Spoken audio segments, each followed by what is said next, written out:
if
Panda's gotta move. And hello, the internet! Yes. Let me get the face. We did it. We're live. We're here. We are missing one. Welcome. Oh, the that's gonna internet. be a day. We're all on. We should be live, I think. I'm gonna rearrange my stuff here. We're all here except We are live. for Lex Lionheart. Lex Lionheart's not with us. Uh-oh. So we're gonna take his little face. We're gonna put him right up here in the upper right corner as a memento. But that means all of you guys' little faces get to be a little bigger.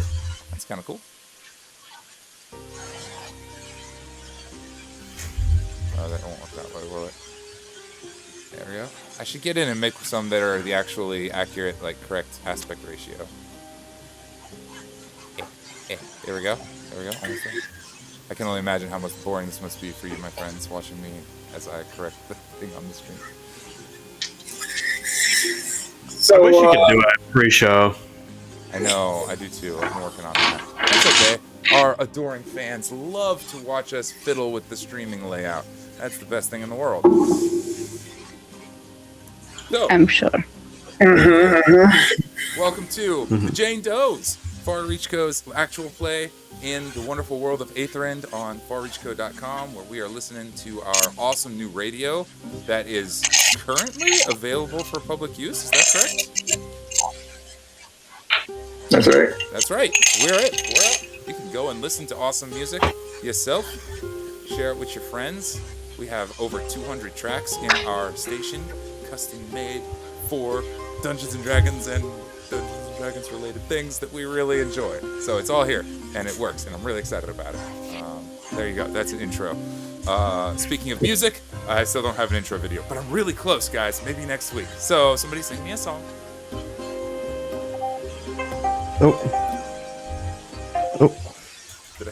Sorry. That was perfect. You get a phone call? That's 100% the intro I needed.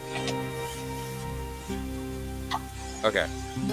As intros go, we got it. I clicked on something on accident. So, with, Why can't they just write 100 on the D100? what do you mean? Right?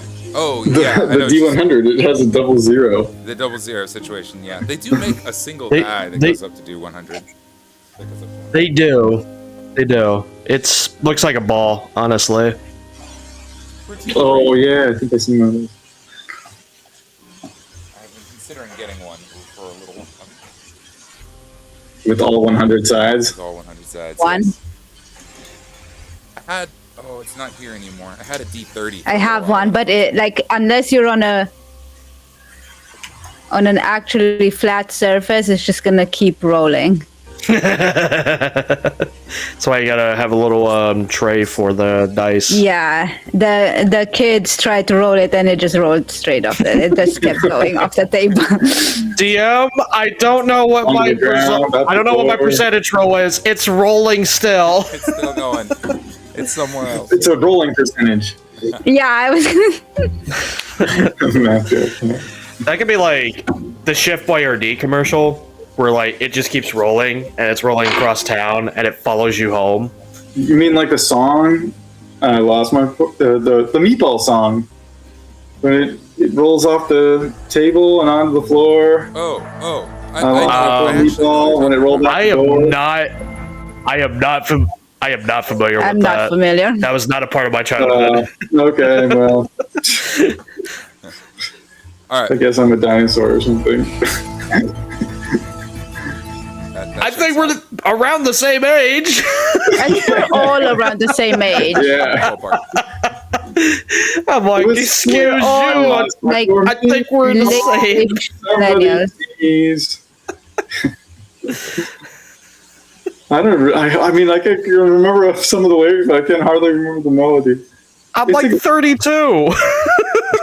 You're older than me. And I haven't come across that. Van, how old are you, if I may? 31. Okay, I'm the youngest Yeah. Oh shit. by very little. I still have a 2. For 2 months, I still have a 2. All right. What, DM? You gotta It's turn my this flex game around today. if we don't stop fighting? I better watch it, kiddos. If you don't get your Once shit you hit together, 30, I'm your gonna take subscription, going back home. your free subscription to life is over. I had to do some Turn math it- TP turn it around. the other day. That was something, but it's yeah, that sucks. Figure out your age. I was sitting here and I was like, I actually hold on. Nah, I gotta take off my socks and shoes to count. There's a- It's not, and it's not high enough. There is a point where I'm just like, birthdays are so mundane. I'm just like, Yeah. the only reason I even remember mine is because keep comparing my age to other people's. And I'm like, yeah. Don't do that. Don't do that. Don't do that. We're coming to that phase where we don't want to do that no more. oh yeah, it's. The thing is, like, I have no I'm already feeling qualms that. getting old. It's gonna happen. It's inevitable. Coming into your wizard era. I have qualms That's what it with is. getting old and not feeling old. That is my issue. Yeah, I'm not gonna feel old, but I'm taking some classes at community college, and like one of the classes I have is a bunch of kids just out of high school, and I'm like, oh man, make me feel So- my age. I want you.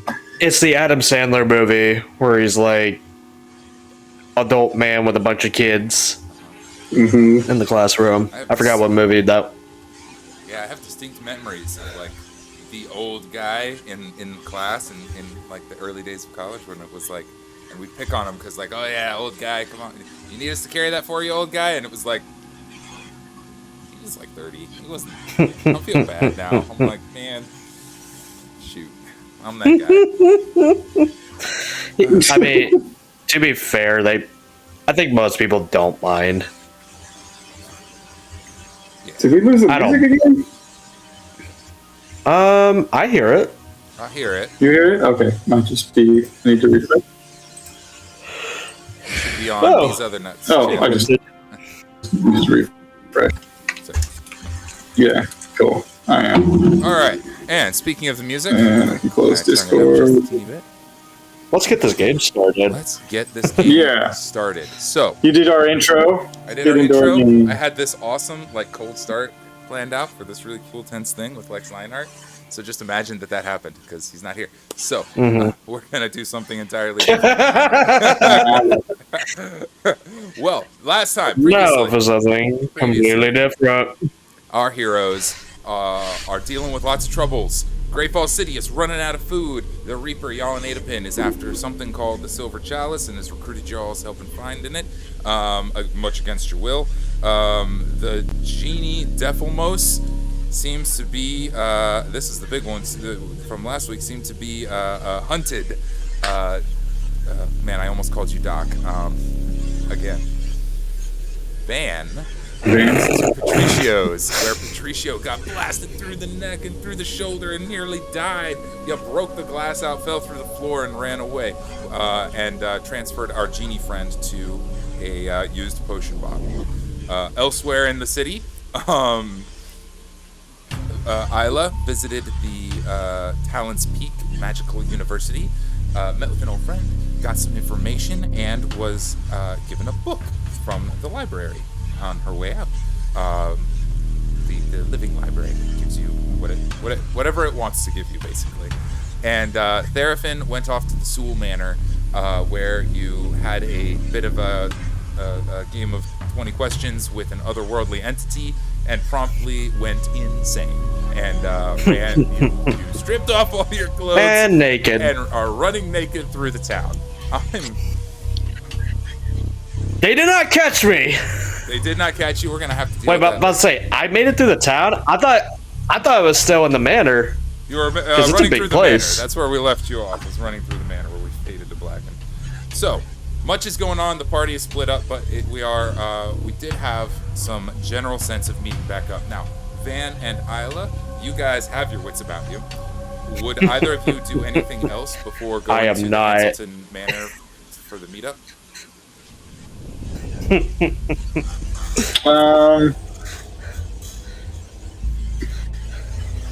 Let me check my health. Probably stop and find some health potions or something.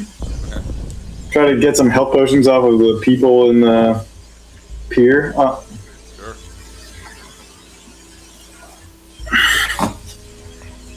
We'll do a quick resolve on that piece. That's really quick and easy. Yeah, pretty good roll. These are a bunch of broke refugees, but given the goodwill that we've garnered, you are able to get one potion of healing from them that they're just willing to offer you up. They don't even ask for anything in return. You guys fed them and flooded their streets with living coins. They love you guys. So you're able to get one potion of healing. If you want more than that, you'd have to go to a shop and purchase them. Yeah, I'll go to a shop. Sick. This is the kind of information I used to just have at my fingertips. I have 4 potions of healing, but It's like, I need more. you know.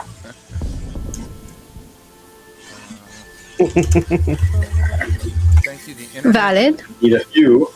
Maybe there's potions of greater healing. 50 gold pieces apparently is the widely accepted standard in Adventure League rules for a potion of healing.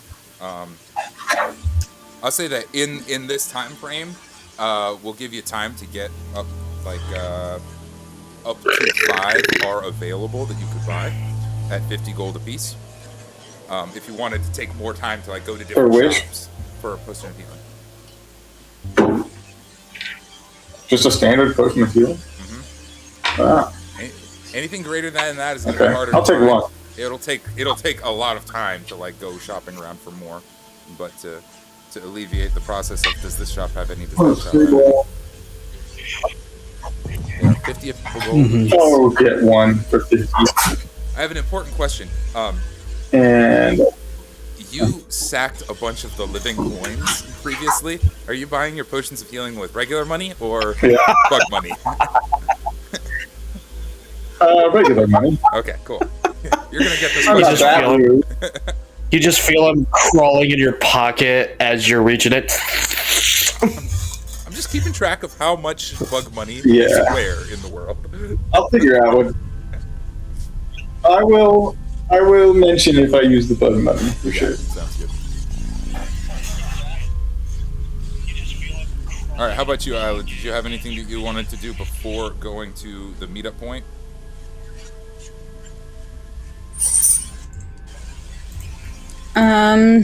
I think not. I think there was, unless there's something at the college making me stick around, I think I would be heading towards the meeting point.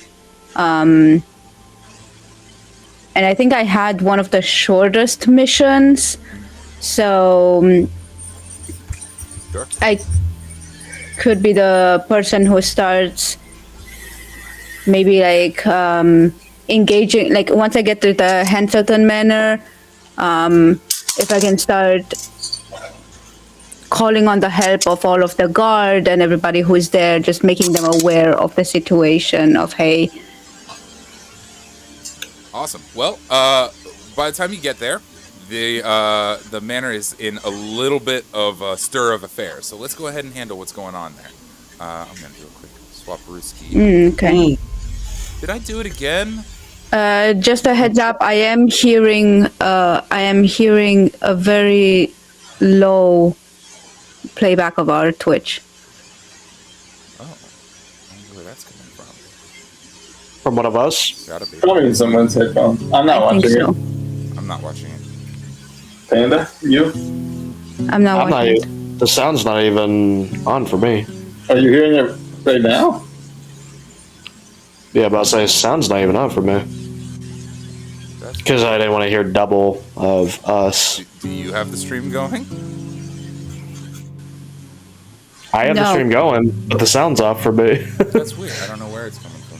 No, I don't have the stream going. I can't tell if I'm hearing it anymore now. There's just a little bit of background noise. But no, I could hear our words about 20 seconds apart. Okay. I heard that a little bit earlier, but just briefly. And then, Okay. All right. Well, then, let's do this situation with Isla because I think that shit's about to hit the fan here real fast. Isla, you make it back to the Hanselton Manor, and I'm going to swap us on the map over to Hanselton Manor. portal. Boom. Go. Okay. Ta-da! Yay. Works. Yay. Uh-oh. Actually, I kind of like this song. Infiltrate Manor. Dang. The Hanselson Nice Manor work. Damn. is a glorious I didn't know affair. it was so Domed pretty. roofs, their own private skydock in the back, a green dragon wormling still lounging lazily. Today he's laying on his back with his little mitts over the sides of the gate, and his goblin buddy is kicking his feet over the edge, whittling a stick, leaning against him. The internet won't know this, but a long time ago, this particular dragon wormling and the goblin had their brains swapped, and they're still stuck. But the Hanselsons keep a green dragon as their banner and are thrilled to have a green dragon wormling, even if it does have a goblin's brain, living on their in their estate. And it is just sort of lazily playing around as you approach. But underneath this dragon, the gates are open and guards are in and out. People are all over the place. There's quite a stir. There is some fast-paced music playing from somewhere as you enter the Hanson Manor. Where are you heading when you get in?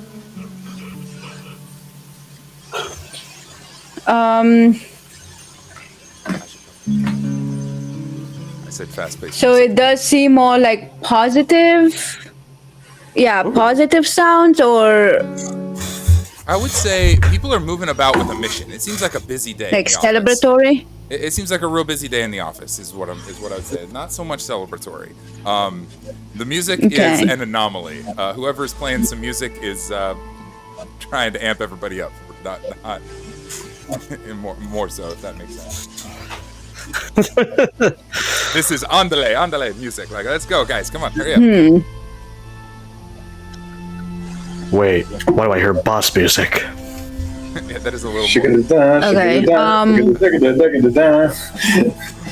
I need a fun music playlist. Okay. I've got combat, but fun's not the right word either. I'm gonna approach the musician. You're gonna approach what? I want to approach the musician and ask him what's up. Sweet. The musician is, as you kind of go through the main courtyard, the musician is up near the skydock, where we can see over everything, and is a little tiny bunny person wearing a wolf mask at the moment. As you're cutting across the courtyard, Oh, you recognize. Oh. I hi, know who that Steffi. is. Do you want me to do Steffi's voice? Or do you want me to do Steffi? Can you be? I can't be two characters. I'm already. Right there. Talking to Hurry yourself. up, we gotta go! There's no time! Drumming on something with celery sticks. We're going where, and we're doing what? On a big mission! On a big mission! Let's go! Let's go! Let's go! I wasn't paying attention. I didn't really. I just heard hurry up.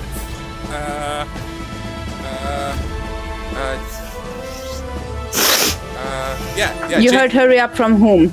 James. James said we gotta go right now. Who the fuck is James? James. We picked James up along the way somewhere. Was it the That's guy right. who lost his Wait, yeah, who? I forgot who that is. James comes stumbling out, raggedy, emaciated, piratey guy missing an eyeball. Somebody like, yeah, that's me. Oh, that motherfucker. Come on. We gotta be. We're in a big hurry. We just got news. We The gotta go. bad cook. He is a very bad cook. I forget who we found. The bad cook, yes. James. We got news from whom? Settle down for 1 second. Explain what's going on. Sorry. Yeah. Well, we got. Oh, hang on. This is really potent. Hang on. Okay. Yeah, we are hurrying. We're rallying the troops. We're looking for anybody competent, and we're not succeeding. Actually, everybody's gone. Everybody's. While wild jazz is playing throughout the entire Yeah. palace. 100%. That's what's happening. Oh yeah. Well, yeah. So we just got word. Captain's been arrested. The captain's been arrested. Captain's been arrested. We just got word. We gotta go. What's the captain? Captain Therapin, we gotta go. Oh, Captain Therapin. Therapin's been arrested. We gotta go right now. Or they're trying to arrest her, or something's Oh going my on. god. We gotta go right now. James, Yeah. settle down. Okay. Sits on the floor. That's it. Okay. Just sit. Okay. Well, I went looking. Anyone else from our crew around? Nope, nobody's here. I went looking for Mr. Hanselton, Mr. Bentley Hanselton. I got him mixed up. He's not here. So I went looking for the kid who's really surprisingly good at cards. He keeps taking all my money, and he's not here. And so I went to look for you guys, and you weren't here. Yeah, nobody's here. A couple of people are here. Okay. I think the bear's here. The bear's here. And you're trying to do wait. And the music is doing what right now? I thought it would help. We're in a hurry. We It gotta go didn't. save her. Gonna like. Oh my god, she's been arrested, not murdered. I don't really know how this works. I'm used to being an outlaw. Have you met? Yeah, have you met the captain before? Yeah. Yeah. There's a lot of She people. gets herself out of tough spots. That's our job. That's what we're supposed to do. Go get her out of the tough spots, right? All right. If you say we're fine, we're fine. No, that's your job, maybe, or that was your job, maybe. But you're not taking our big ship. Hi, Trilon. You're not taking our big ship and our whole crew to get one person who's been arrested. I can just go there, pay them off or something, post bail, and that's it. Good plan. Good plan. You. My God, me, James, and the it's bear like will we've go got on a other secret shit mission. going on. No, you and me, not. Nothing. You stay here. Oh my God. Oh, look. I think that's around Okay, the time the rest that. of our crew are gonna join you guys here. Yeah. Jesus Christ. I think around that time is Around around the the time time what? Van would be arriving if he's heading this way. Okay. Um, Is he at that front courtyard? Yeah, Okay. he'll be coming in from the front courtyard. Seraphin is imprisoned. Just swinging I locket. Not the golden A locket. new locket. But Oh, okay. Hey, Locket. silver locket. Glad you specified. Yeah. Yeah, I'm just gonna turn to you and be like, okay, so obviously, splitting party, etc., doesn't work out. Seraphin's in jail again. And this dude can't chill for the life of him and is wanting to go rescue her. I want to go. James, I'm on a mission. I'm on a mission from God. shut up. I, I'm gonna duct tape your mouth shut. don't do that. Don't do, I mean, honestly, probably. Don't even worry about it. Oh, God. We have limited resources for a prison break, but I think between the two of you and me and the bear, we can do it. We're not trying to do a prison break. We're not gonna need duct tape either. No duct tape at all, unless we want to duct tape up one of the guards so they can't raise the alarm. Well, so what's the problem? I showed up here because this was the meeting spot. Aren't we supposed to meet Yeah, Hanselton? we showed up here. I don't know where the rest of them are, except for apparently Seraphin, who has been captured, put in jail for something. I'm assuming it's unrelated to our main mission and that she just did something. Because, have you met Seraphin? The schoolhouse, isn't that right? That's right. Yeah. And So, you think they arrested her for no reason? well, I mean, not for no reason. Do we need Seraphin at the moment, or can she just hang out in prison for a little while? Maybe she'll think about what she did. Yeah, maybe. You know what? Let her sober up a little bit. How did you get news of this anyway, James? It's a good question. Yeah. How'd I get news of this? Well, I was playing cards with the monk, the blind one, Nick. He is also surprisingly good at cards. I thought for being blind, I'd be able to get him, but I didn't. It didn't work out that way. He just kept winning. You must be really bad at cards. I am, but that's not the point. So anyway, he took all my money. He can't even read the cards in his damn hand. It's true. He's winning by blind luck. I get the Q's and the J's mixed up all the time. Anyways, and the A, I don't know which is which, honestly. I can't even count to 10. I don't know why they had to have that many cards. It's ridiculous. Anyways, I can only count to 6. 6 shots in my little gun. That's how many. Anyway, so yeah, we were playing cards, and we started hearing one of the sending stones going off, and I was like, I probably ought to go check in on that. And I went to check in on that.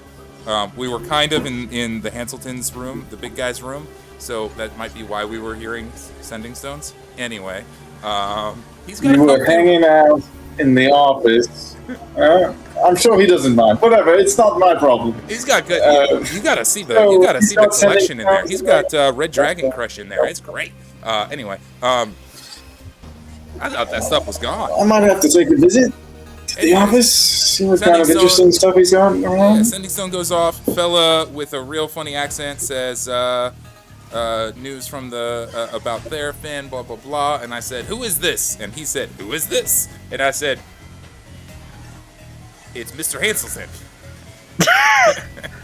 And he said, I'm impersonating Mr. Hanselton. Oh, you're brilliant, James.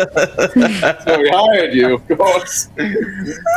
Well, I must have rolled really high because he told me we got a report that Therafin Olara has been gone crazy and is attacking people and crashing through the town and naked and is getting arrested. And there's a warrant out for her. Cat's meowing in the back. Yep, she can say that. Dan just looks at Isla and just says, well, anyway, let's get to where we were going, because this sounds like business as usual. I'm sure Either escape on her own or she's ready. She can wait. Yeah. Shall we pop scenes over to see what's going on with Therafin, actually? I wasn't sure if you guys would rally the wagons to go check in or not, but let's go. All right, Therafin. You come to. Yes. And you know what? Great Falls City's a big city. I better not be fucking captured. About to say, they gotta earn that shit. No. There is absolutely a warrant out for your arrest. They're trying to arrest you, but have not succeeded. You know what? Moment of just fun improv from you. Why don't you decide? Where in the city would you like to wake up? What is the wildest place that Therafin found her way to? What? Well, I would argue, I would like to just go through so the last we left off on her. Yeah. She was insane. She was running through the manor, and then the butlers tried capturing her, but she rolled a nat 20. Bam! Yeah. Just slapped them off. Yeah. So I'd imagine she's probably running through the garden. What's the obstacle for me there as I'm running through the garden? Running through the garden? Okay, find the answer to this. We're going to go through the step by step. Let's do it. I'll have to go look at the Sewell Manor. Yeah, I guess we're playing. We're playing. I want to know what's happening here. I love it. Let's find out. Okay, I was going to go for a seat shift, but let's do it. I am down. Okay, you left the High Lady's quarters up there in the top right. Yes. Probably made your way through the Lord's Quarter into the main entrance from there you could go south down to the main courtyard or into the dining hall tea room area. That would be your split. What, do you think she's getting out of the house or going through the dining hall? Let's put you on the damn map. Yeah. You're over there.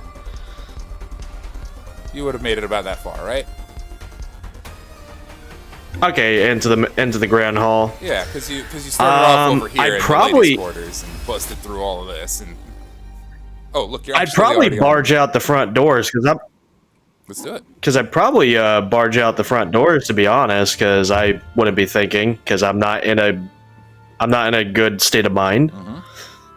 You are literally insane. Is what is the description of the spell. It had some requirements on there as well. More than usual. When you're a little Yeah. Shit, I should probably pull this spell up. Oh well, it's fine. Eldritch Clarity.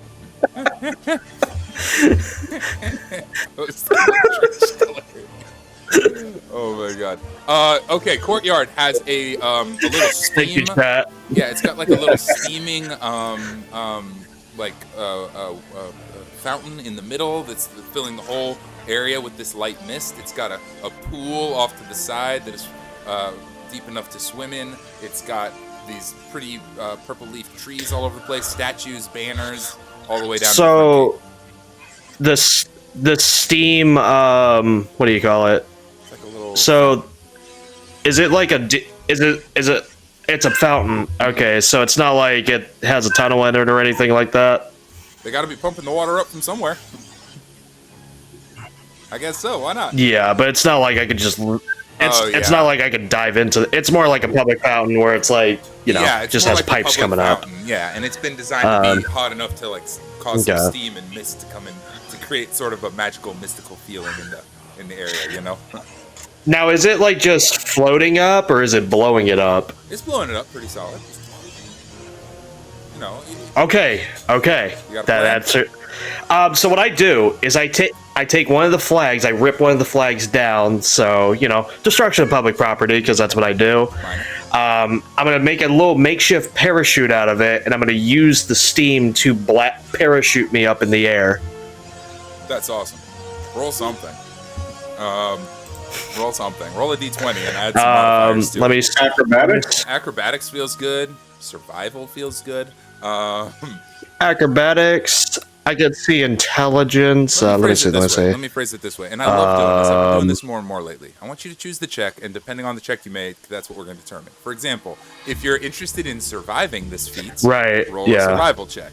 If you're interested in it looking really cool and getting really far, roll an athletics. If you want it to be safe and secure and controllable, athletics it is. Okay.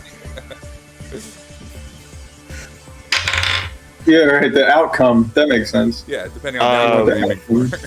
I rolled a nat 1. Oh, I rolled a nat 1. Baby. Oh, so the total is 5. 5. Okay, you pull down a banner, and you hold it up in the water, and the steam just starts blowing this banner, and there's only one way this can possibly go. It carries you like straight up in the air. You do a triple flip, right back down in the same fountain, right where you started. Yeah. Guards are funneling into the room, into the area. The banner is just ripped in two. Now. I try again. I'm insane. I'm not thinking logically. I'm gonna try. It's probably all wet now, right? It's definitely wet now. It'll be disadvantaged for this one. Or I can just raise the DC. You're called. Okay. If you get a really good roll. Like either way is fine. Sorry, you kind of. I'll do disadvantage. Cool, that seems right. No, you're all good. That's on me. Even with disadvantage. 17. Okay. The first one, it's split into 2, and that's when you realize, aha, I need more than one, so maybe there's like another banner nearby you're able to grab.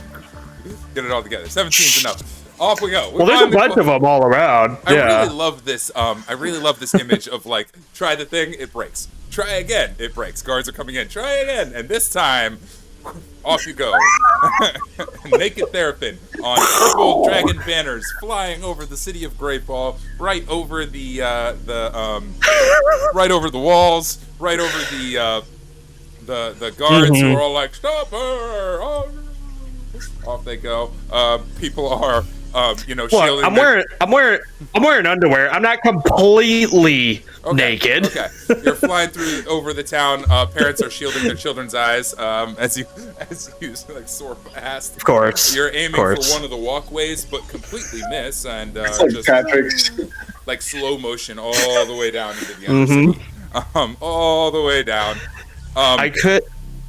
You are going to make it to safety, but we did choose athletics and didn't do great. So we're going to make it to safety, but we're going to take a little damage. Yeah. All right?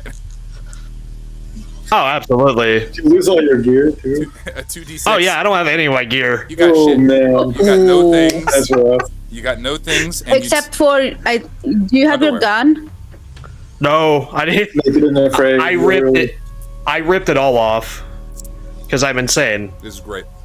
Down into the Undercity you go. You take 5 points of slashing, bludgeoning type damage of bouncing off of things all the way down. I've taken worse. Yeah, I figured 2d6 is reasonable.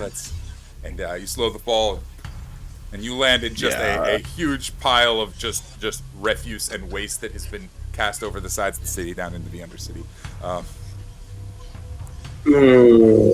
It smells awful. Lovely. It lightens the fall a little bit.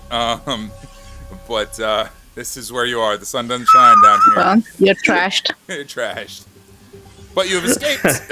And there's an So I'm in the trashy part of town. Yeah, the Undercity. Remember, Great Fall City is a multi-layered city, and most of the activities go on up on the bridges along the upper city. Yes. And then there's probably a solid 100 feet down we go, maybe more, to the Undercity, the floor of the city that is much darker, a forgotten history of Great Fall that is buried underneath. Oh, it's what's left. It's Vaughn. It's Vaughn. Any context for that reference? But yes. From Arcane. Yeah. Mm-hmm. Yep. Mm-hmm. Arcane. Yep. I see where you're going with this. Yep. Yeah. Zon. Yeah. Just under, not separated. Zon. That's what it was, not Vaughn. Yeah. Okay. All right. Is this where the so I end up safe in and passes out, or do you want to climb out of the trash?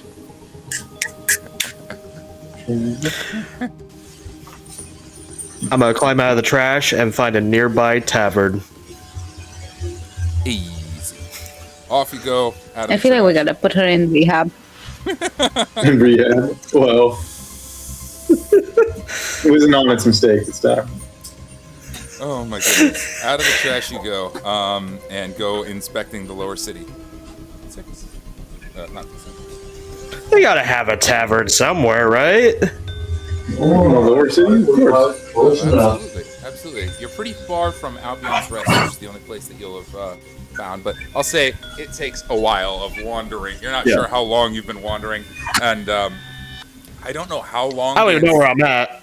Yeah, I'm not sure how long the insanity lasts. So we'll say it is like slowly wearing off, and as you're like coming to your senses slowly, you're like getting tired of walking. You find train tracks through the Undercity, and you're like, these got to go somewhere. You follow them. You find. I follow them. Yeah, you find some ruins. I actually have to look. You know what? Oh my goodness, this is gonna be fun. I have to look at the Great Fall map. Rehab part. Let's go. Yeah, for the Undercity.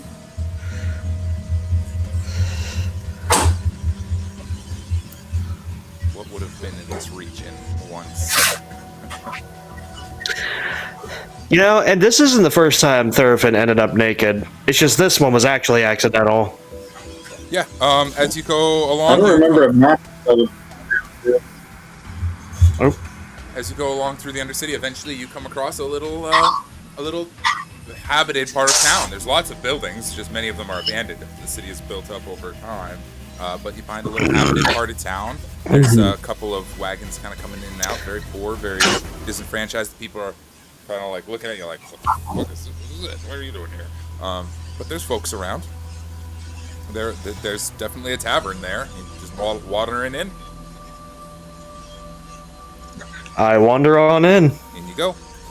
You head in. There's a tavern keeper sitting there, a nice stocky orc who is dishing out beverages to everyone. And he goes, "Whoa, what happened to you? Hold on." Pours a bit of a drink, hands it to you. No question of payment. Doesn't take an order. Just hands you a drink. No offer of clothing. Yeah. I like this place. Clothing optional. Clothing is technically As optional far down as here. what happened,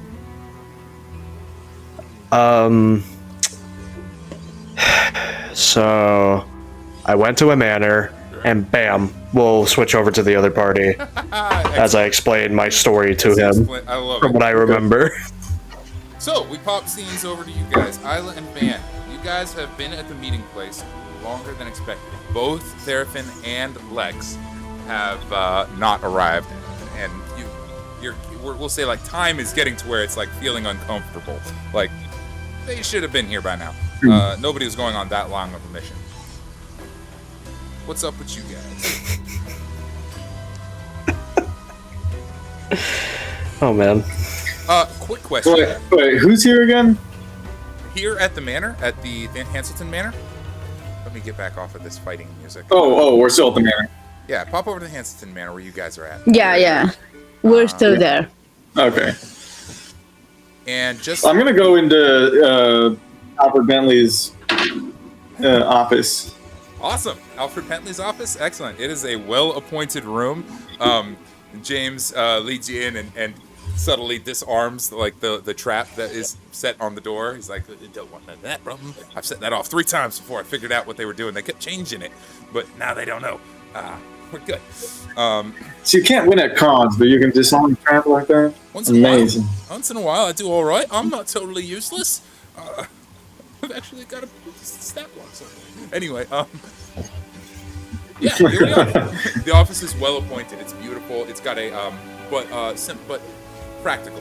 Alfred Bentley is the perfect businessman. He's got a desk that is well organized, notes everywhere.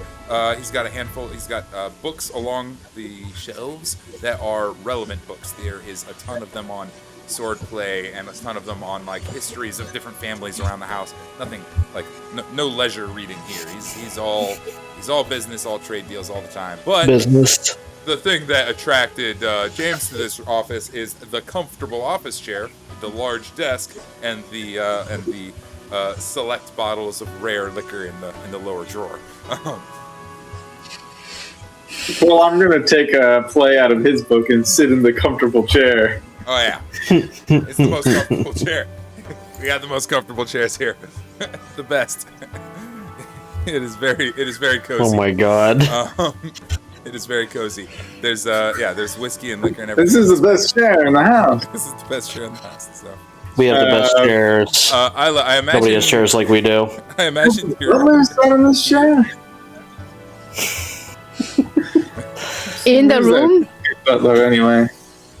Oh, yeah, Sure, Butler's gone but too. not to try out. Yeah. Yeah. Butler's not here either. Nobody's So here. I would join in. Well, they must have like their local guards and stuff, right? There's a handful of local guards around. They're yeah. one of the important. Yeah. Okay, Wait, so trust that's it. us. Like I would go into the office not to sit on comfortable chairs. However, I think I'd like to pull up some blueprints or something if he has any of the mansion and see how we can best secure once they arrive here. Blueprints of the mansion. Van, are you sharing with me what happened with like on your side of the quest? Let's see. I'll talk to Patricio. We took a swim in his pool in the penthouse. Did Patricio come here with you? What did we do with him? Oh, I dropped him off at an inn Okay. to rest. He's resting. Oh, about he's him gonna be that dead. Oops. He didn't have. Unfortunately, he didn't have anything to say.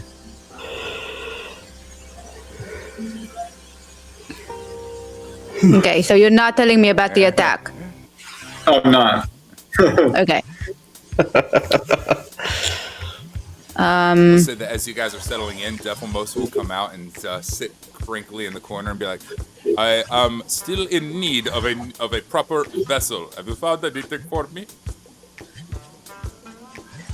Why is he in need of a new vessel, Van?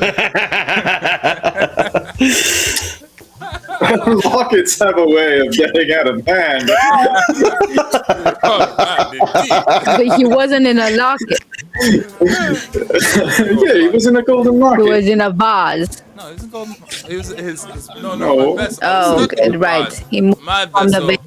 I would accept the vase, though I Yeah, worry no. that vase might be a little fragile. I like my vessel. I'm sorry. You're Durable.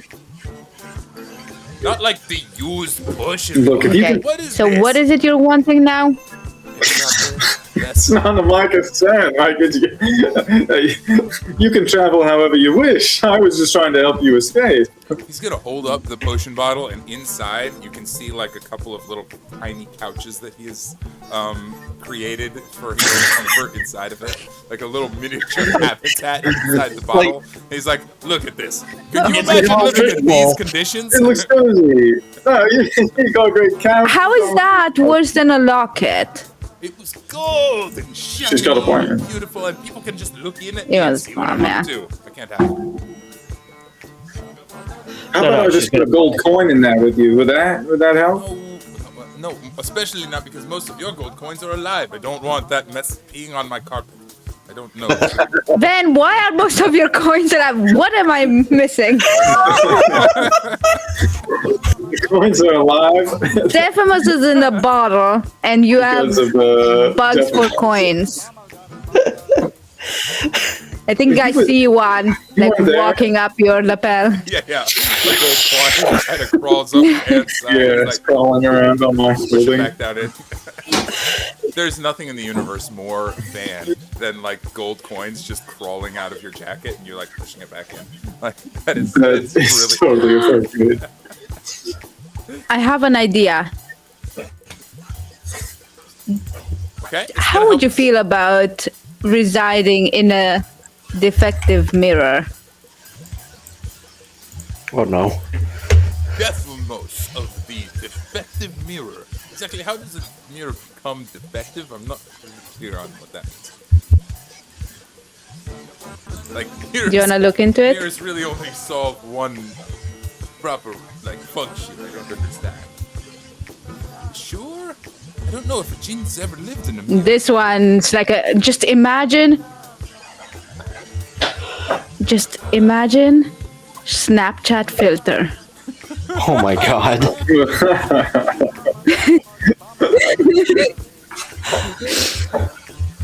You're gonna offer him the defective Oh, mirror? that's a penis. But it's beautiful. That'll sell him on it. Snapchat filter. I do not know. What I the don't know. Snapchat He's is. looking for something, and he's all about ego and stuff. Yes. Well, let me see this mirror. Let's take a look at it. Okay. I take it out of my backpack. I show it. But I'm gonna turn it so that it's facing him. Okay. Are you guys? I don't know how to ask this question. First of all, does he have a? Does he? Does he have a reflection? Yes. The genie has a reflection. Okay. It's generally undead creatures that don't have reflections. What does he see in the mirror? Okay. What does he see in the mirror? Yeah, no.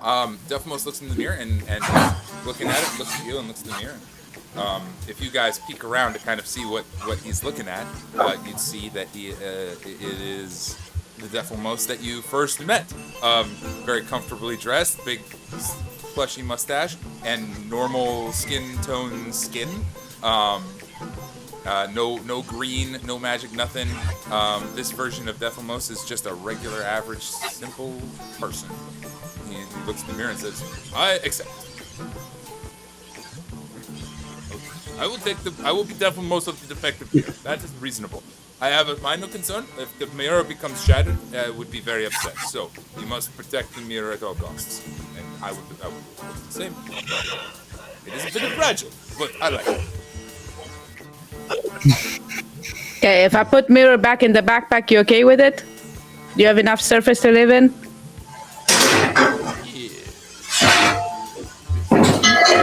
It will do for now until we find something better. He seems very excited about it, but it will do for now.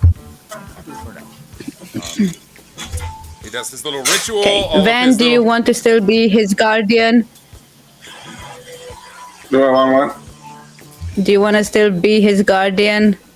Oh, You can yeah. have the mirror. I'll take care of it. I am not entirely convinced that How you are large going is the mirror? to- It's like a hand mirror.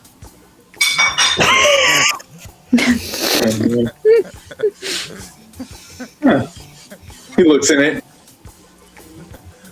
Can I see Dephamos inside the mirror? Or Oh yeah, do we now see both our reflection and Dephamos does he inside? like? Yeah, does he like walk Like the around? mirror like, on the wall. Oh yeah. Now, reflection? okay. So the nature of this mirror has just changed entirely.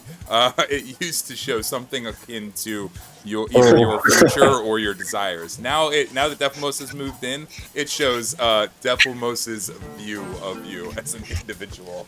Oh my god. Oh goodness. I love that. No. So what do I see? Oh my goodness. Yeah, you are. Dephamos.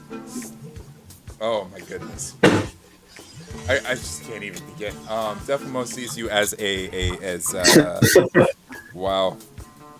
You look more raggedy than normal, more dirty than normal, a little gross, and just absolutely covered in little golden bugs. Like, he saw one of those on you, in his mind, you're the golden bug guy. There is about 1,000 of them all over your face. There are holes in you, just a bunch of them all over the place, just poked through in different directions. Like cheese? Like Swiss cheese. Like this is the guy who's covered in golden bugs and gets shot at. That's what he knows about you. Wait, I want to do it. My turn. My one moment of relaxing in this big. First he fixes his hair. Oh yeah. Brush aside some of the illusory bugs, fix the hair. It looks great. Did you even have an interaction with Dephamos last time? I feel like you've given him the mirror, and when we met him I was there when we met him the first time, but not much. What was I doing? Because I was in the room. I think what I'm picturing, what he imagines of you right now, is sort of like, a traveling tradesman consultant type, just covered, surrounded by useful wares. You're like bartering, right? You're the person that gave him the mirror, right? And so the version of you that he sees is like sitting on a cushion and is like, hey, you want to buy a locket?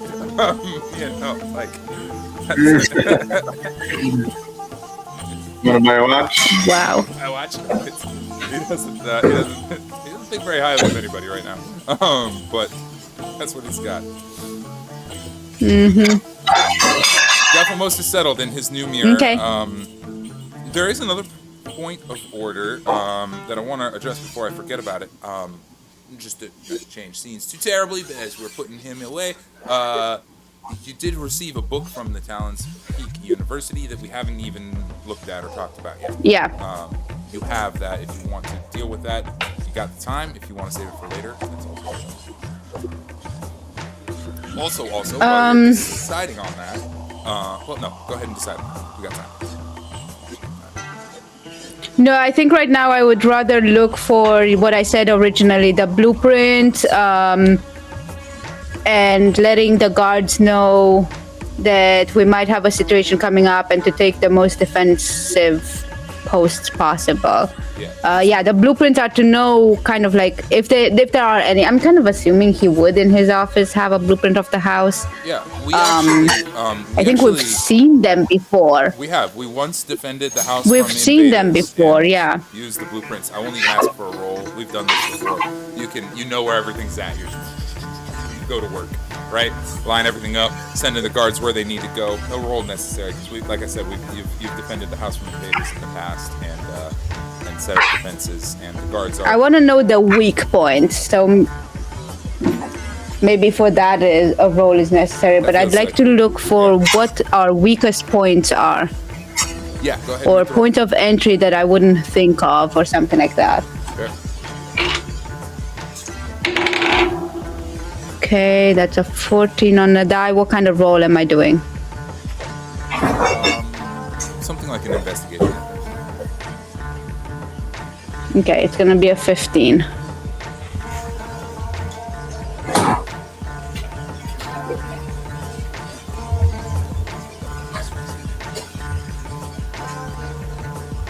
Oh yeah, I really like this. Reminds me of Samurai Jack a little bit.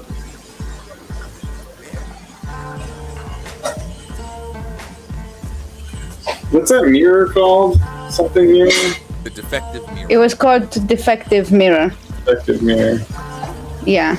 Okay. It used to show us, so the first time we looked into it, it showed us, like at least I know that Ayla looked into it and there were no scars. Like she has those, I guess we never really introduced, I don't think we ever gave a description of Ayla, but she's got these big burn scars from her childhood. So when she looked into the mirror, those were gone. I don't remember anything else changing. Oh, I'm just writing it down in my inventory. A few that I remember from the old days was when Van first looked in the mirror, back before he was in Oros, he did not appear in the mirror at all. You were just not there. And when Voxra looked into the mirror, she saw herself without the mask and without the scars and without any damage done. Ayla also, her burn scars were gone. Yep. I know we took notes of what the others saw when they looked at it. The old mirror had some... We did. Where did we get it? It was in a... some kind of underground thing. Yeah, in the Undercity, there was a church that was corrupt by the was a church goddess. Vampire? There was a vampire. Yeah, that one. Yeah. That's where we picked up. Oh, weird. I'm assuming it was the only mirror. I was assuming that it was the only mirror she could see herself in. The mirror was defective. No. That's why she owned it. I was a little bit vague about the mirror, but now that its nature has changed a bit, I don't mind sharing a bit more. The mirror shows either a optimal. Oh, but maybe. What's up? Oh, but I could use identify on it. Yeah, you could identify as well. So, but basically, we've had it long enough. The gist is that the mirror shows either an optimal, possible, or probable version of the person looking into it. The vampires kept the mirror there because it was a mirror that showed that they could see themselves in. Because it showed a different version of them. Yeah, that makes sense. Even though it wasn't a true version of them, it would appear because it wasn't a true version of them. Now, you guys saw different versions of yourselves that were possible, probable, or optimal. But it was temperamental. It wasn't always the same for each character. Now it is, it is Dephimos' mirror. Yeah. But and it shows what Dephimos wants it to show. Or right now, it shows how Dephimos wants it.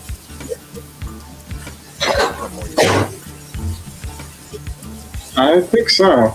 It's like mirror, mirror on the wall. Who's the first of them all? Kind of like mirror. Yeah.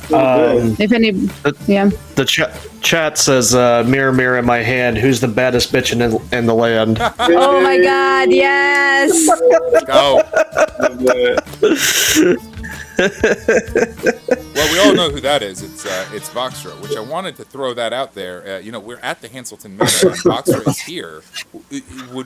That is true. I know it's kind of last minute, but would Voxra like to come on screen, or is she busy? Because I will say, I feel like she'd be good for on screen. What I will say, just about Therafin though, she might be. I won't say out of commission, but she'll definitely be more behind the scenes because I feel like as she's explaining her story, what happened, what she remembers, which is barely anything. Like last time she went in, she did the whole medium vision guide journey, and then it drove her mad and caused her to do what she did. She blacked out afterwards. She didn't know she took her clothes off. She has no idea where her stuff might be. It might be at the manor. It might not be. For as far as she knows, she has no idea. But yeah, then she was coming to when she was basically kind of like in the Mirage moment where she's like stumbling through not the Underdark, but the Undercity. But her focus now will be, okay, now I gotta find who this guy is for, because she remembers the question she asked. The man is poor, kind of mortal, but also kind of supernatural. they don't know. None of the families know who this guy is, but this guy or whoever it is, this person knows who the families are. So Yeah. and they are hired by Yalin. So Therapin's gonna be in detective mode, behind the scenes. No idea where she's at, but she's gonna use the fact that nobody knows where she is as advantage when she's doing the investigating. Yeah, to do some detective stuff, and then maybe next week we'll check in with her and see. I'm not gonna. Yeah. Yes. So for now, she's kind of missing, but yeah, I can bring Voxra into it. Let's do it. As the party is up here preparing the house's defenses, dealing with Yalin, Voxra has gotten word that Therapin was in trouble and that everybody's uniting, but nobody's here. What's she do? How does she enter the room?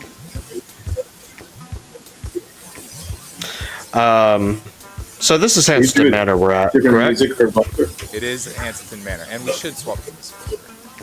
That's definitely mostly.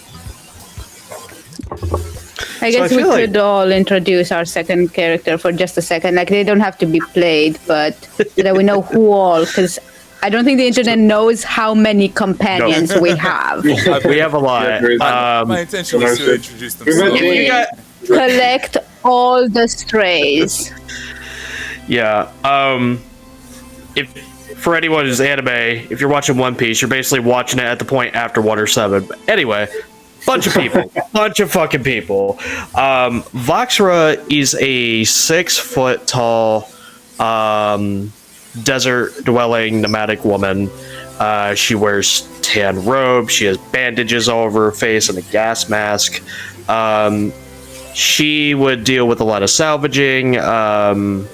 While her people were very much scared of technology, adverse to technology, and would destroy anything technology because it destroys their environment, destroys their home, as far as they're concerned. They're a bunch of eco-terrorists, basically. But Voxra, even though she is still very much of the opinion that industrialized civilization is bad, she is also curious about it. She knows she's fearful of it, but she also knows that from learning from venomous snakes that she was very frightful of, learning about them actually made dealing with them easier rather than killing every single one she finds and risking herself more. So she feels like by this same logic, technology, industrial civilization is also that. Because there's also a nuance to it, because she does come across people that her people would deem a threat. Like, she comes across people from the other world that would just be absolutely a terror and should be killed immediately. But as she's rescued a few people, she's starting to get a little more of a curiosity. But then one day, she teleports isekais into this world for some reason. And now here she is, bursting into the Hanselton's Manor. I feel like she was probably at the ship tinkering with some stuff because she loves, as much as she does destroy technology, she loves knowing how it works, which made her kind of an outcast in her tribe. But yeah, she's tinkering with the cannon, she's tinkering with the engines, but then James starts running back and forth between and that's when Voxra and the manor, That's when Voxra starts getting one of the skiffs ready on the side of the ship. Awesome. Prepping one of the skiffs, setting up all of that on the ship. Let's take a moment with Voxra, actually. On the ship is Nick and Barry the bear. As Voxra's setting up the skiff, Barry is a bear with a top hat who will come over and check on you. This Voxra should be... I don't remember. He does speak common, correct? He does speak common. He didn't originally, but we saw to that. He does speak common. He is exceptionally lazy. Mm-hmm. I guess that is one thing I will say about Voxra. She also does not speak. She grunts and groans because that is the language of her people, the Asaltante. Good stuff.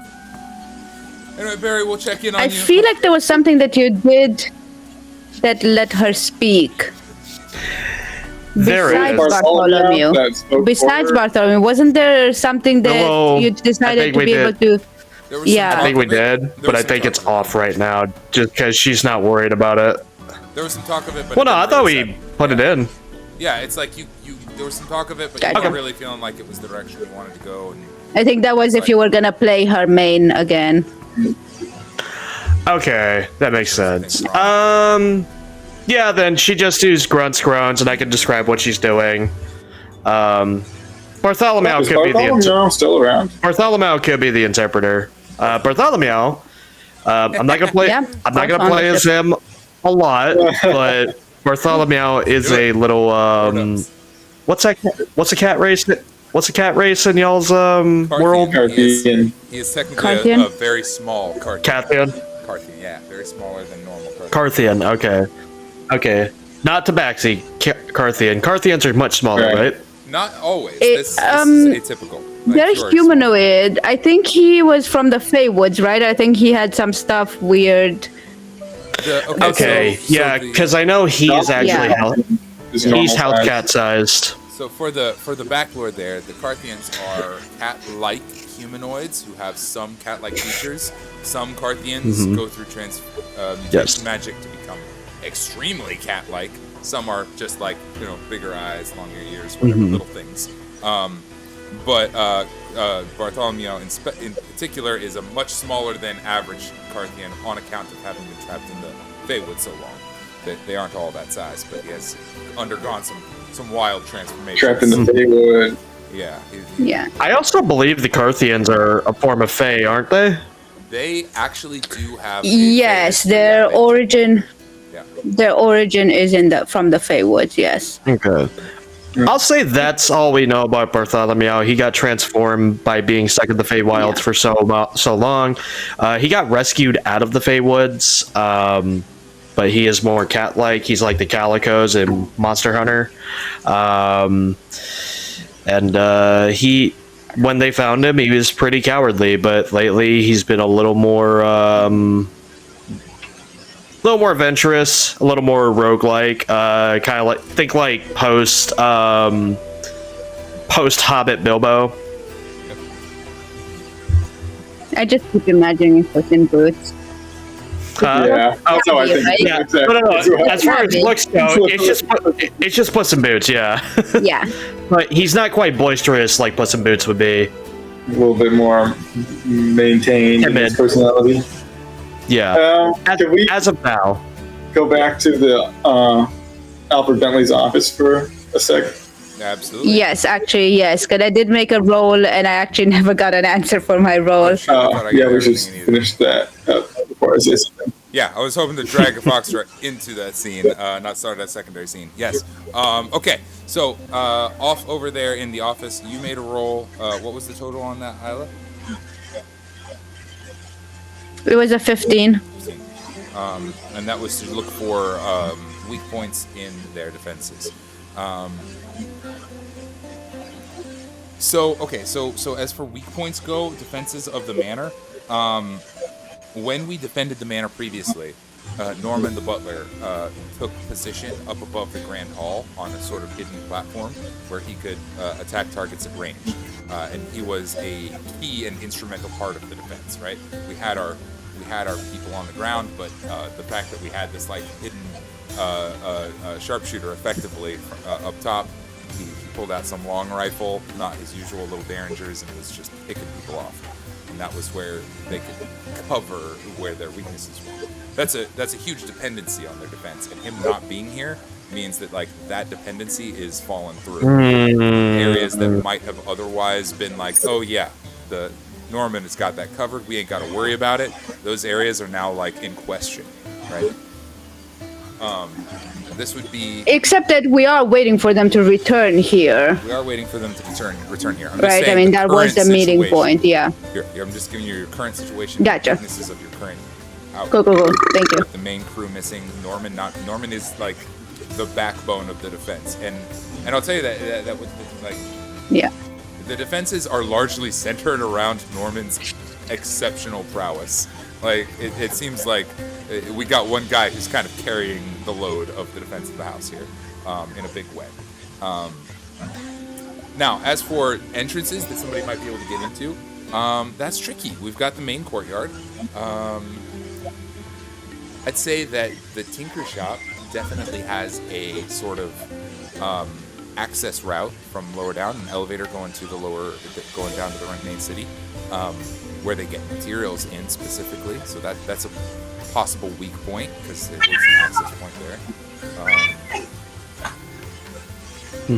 Other than that, I don't see a lot of great entrances. The way the Hanson Manor is built up, it's like it's hard to get to it from any other angle except for the front gates. So Yeah. resource delivery from the Tinker Shop is pretty much your the Tinker's Workshop is pretty much your weak point. Where Or the roof. or attacks from above, exactly. Yeah, aerial attacks are Yeah. Of course we are above. We're a little bit higher than the rest of the Iron District, so like aerial attacks are a huge problem here. We have an air dock with ships that we could deploy. We got a couple of anti-air weapons, but not a ton.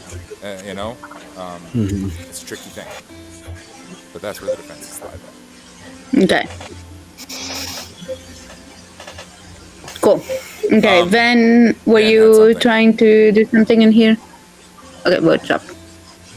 Well, yeah, Van takes out the artifact of Act 2 and puts it on the desk so he can, like, look at it while he is chilling in the chair. Fabulous. And he says something like, what's that? Fabulous. That's cool. What does it say? He says, we're waiting for Alfred Bentley to come back, right? And Miss Sewell?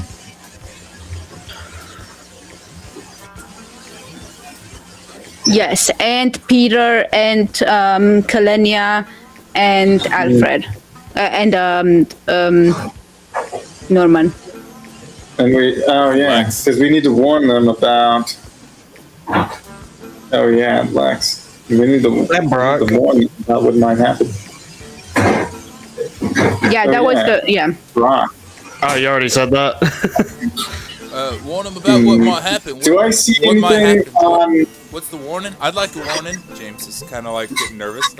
What's this warning business? You guys seem a little more nervous than we were. James?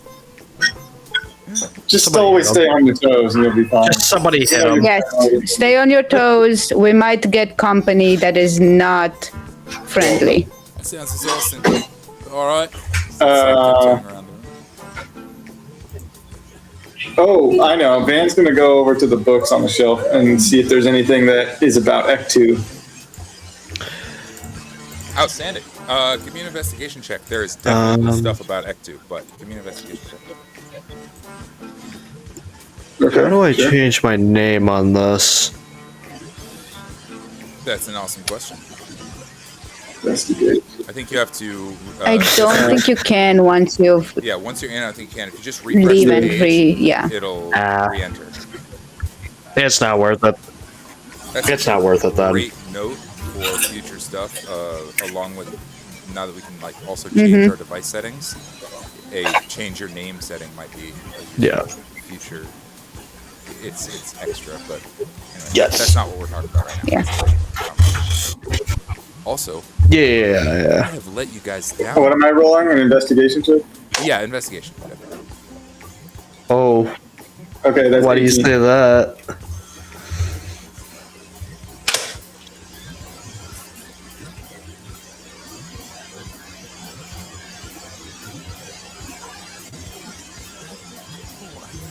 I made an image for this thing.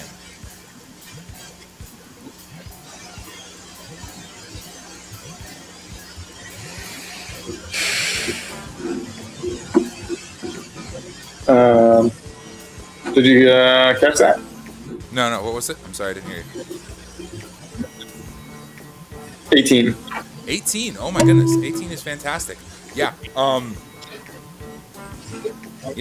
There are several books on Act 2, on ecology, on politics, on general histories of Act 2, things of this nature. There's lots of stuff there.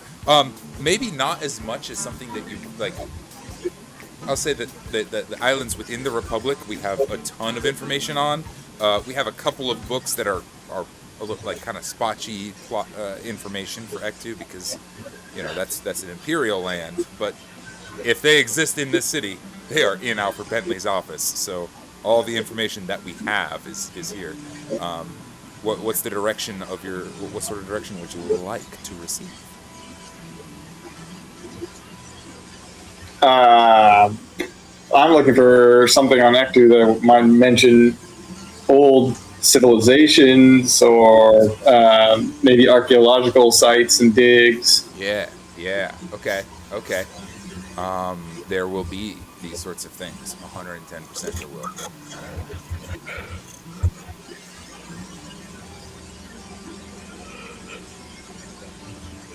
Okay.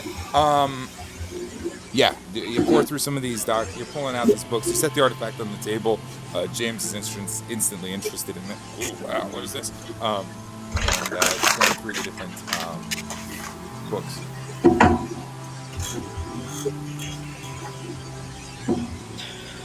Okay, old digs on Ectu. There are, unfortunately, this kind of information is spotchy, but there are definitely reports of it. Right, we're looking for things. There's interest here. There's a lot of interest in old. There's a lot of rumor, a lot of like reports of different travelers who have gone and come back with like, here's what this was going on. A lot of superstition. You're sifting through a lot of nonsense to try and get what you're getting at. I'd say there's 2 areas in Ectu that there's been a lot of research and interest into, but not a lot of hard information about, and that is Old Ectu and the Northern Mountains. Those 2 regions, there's been a lot of like attempts to get stuff from these places, and people just like don't come back most of the time, or come back with crazy stories. Old Ectu is where the Sun Elves used to have their main city, their home, and now it's nothing but ruins. And the Northern Mountains are just a very dangerous region that people don't frequent, people don't go to anymore. So these are 2 areas. Yeah, you know who would know something about this? Kazir might recognize this. Nice. Are we bringing Kazir into the scene? I want to talk to him about. Yeah, bring Kazir, the Sun Elf. The old man who was living in a cave for many years, yet still has some serious amount of gumption and muscles. Probably like a monk, yeah, basically. Yeah. What does Kazir look like? If he's out on the ship, he looks like he has like thinning gray hair, but it's long, so it's like really ugly, long strands of it, and a grizzled beard that's also thinning as well. And it's just, very sandpapery, coarse, a lot of lines on his face. I mean, when you think of Sun Elf, you might think of someone beaten down by the sun. Even though that's not quite correct, that's what he looks like. I love it. Does he also get everywhere? Sunspots on his skin, but kind of a glowing tan, golden tan. You're like, why is this guy so polished? Oh, it's like his skin is a little shiny. And he always has very nice slippers, and you're not sure how they stay so clean. I love that. Yeah, we can absolutely go grab. Maybe a couple rings on his hand. But very plain. Yeah, kind of a plain like shawl covering, almost Greek. I love him. Oh, good old Kazir. Yeah, we haven't seen him in a hot minute. That crazy old man.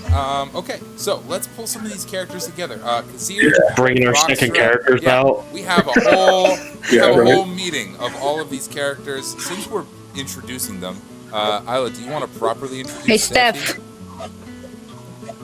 I'm here. Sure. Steph. She's currently not wearing the wolf mask she was wearing earlier when we arrived. She is for the life of me, what is that? race called Heron Herongen. Heron gun. Yeah, Took me a second. I don't know how to pronounce it, but yeah. Rabbit. She She's is a rabbit. She is a rabbit. She's a teenager, late teenager. She is just excited to be here. She left home because of the music she was making, and nobody was letting her make her music. She is a bard. And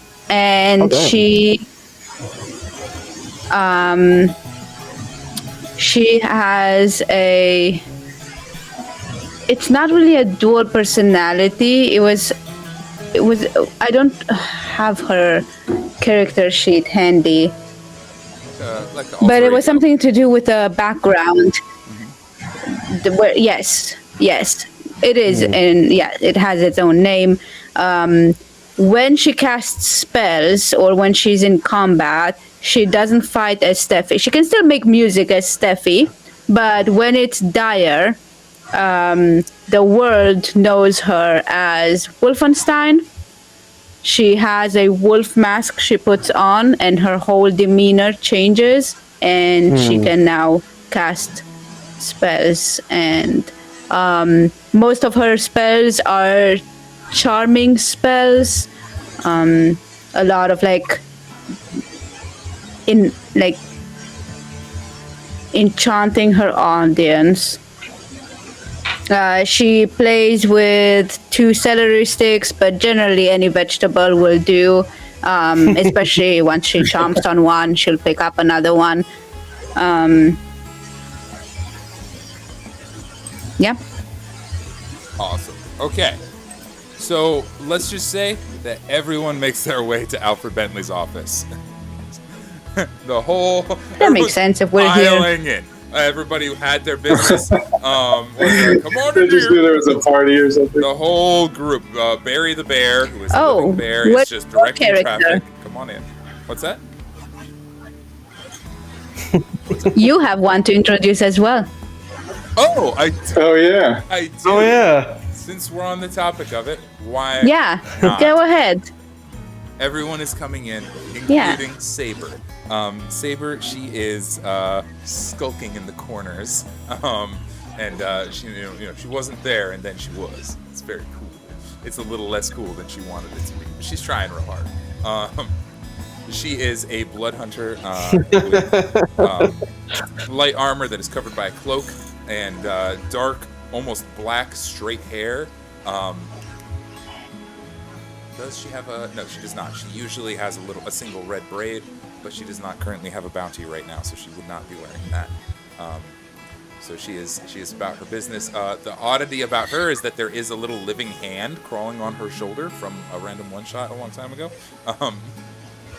So Saber is kind of like leaning on this. She is like the ultimate emo. Yeah, all of that. Chilling in the corner, sharpening a knife, ready to go to work if needed. She is technically an ASMR and a blood hunter, and that's about it for her. She won't play a major role in the scene unless we need her to. She's here as well, along with the whole crew. Yeah, but since we haven't seen our crew in so long, I don't think she made the Gotta cover. introduce all of them. I should add her to They're the probably cover. curious about what's going on. yes. Let You me see. should. The only other person that's Yeah, missing could be in there. is Oh, Nick. Right? yes. And Nick is But a can you describe him? He was on the gate, right? He was on the gate with the dragon. Oh, no. That's You said they were standing on the. right. That's the dragon and the goblin. Oh, right. Yes. Do you guys Sorry, want to my bad. invite them to your Scuzz, big something like that. Scuzz is the goblin who is now a dragon, and oh my. We should tell everybody. Let's take this out to the meeting hall. God. Yeah. Let's take it. I can gather up the blueprints. Do you want to bring a book or something about Act 2, whatever you were searching? Yeah.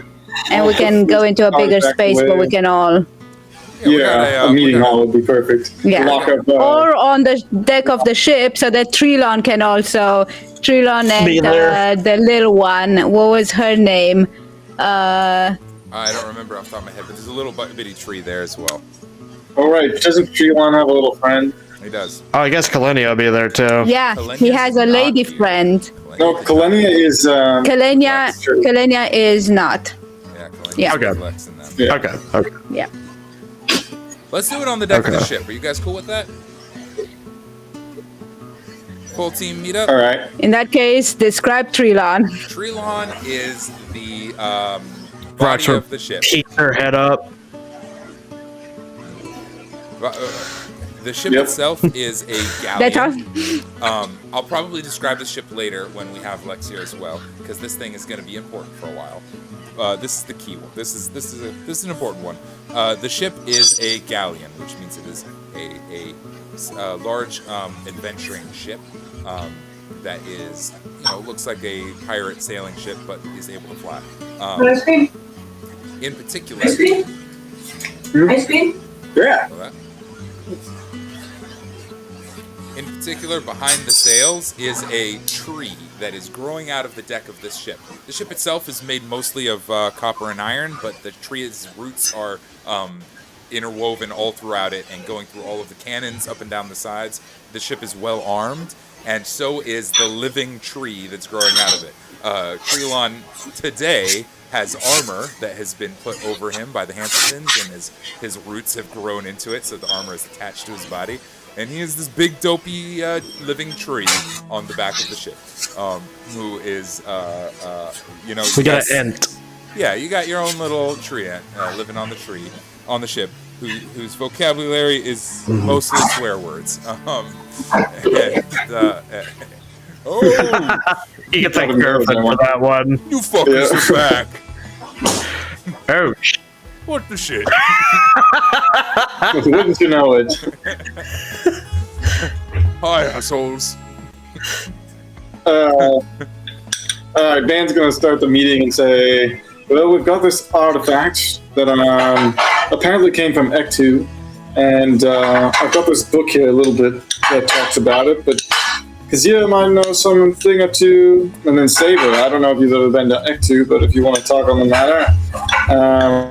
The problem is we need to find out more about what's going on, because we found this in a shipment from the docks, and apparently there's some bad people around that are after a silver chalice of sorts, and they're causing all kinds of weird problems with the food supply, and there's quite a lot of mysteries abroad, but the more we can find out about what's come from Ectu, that might give us some hints as to where to look next. In the meantime, we're waiting on Alfred Bentley Hanselton and Keone Sewell, Peter Hanselton. I presume Lex has met up with them already, and Kalenia is with them too.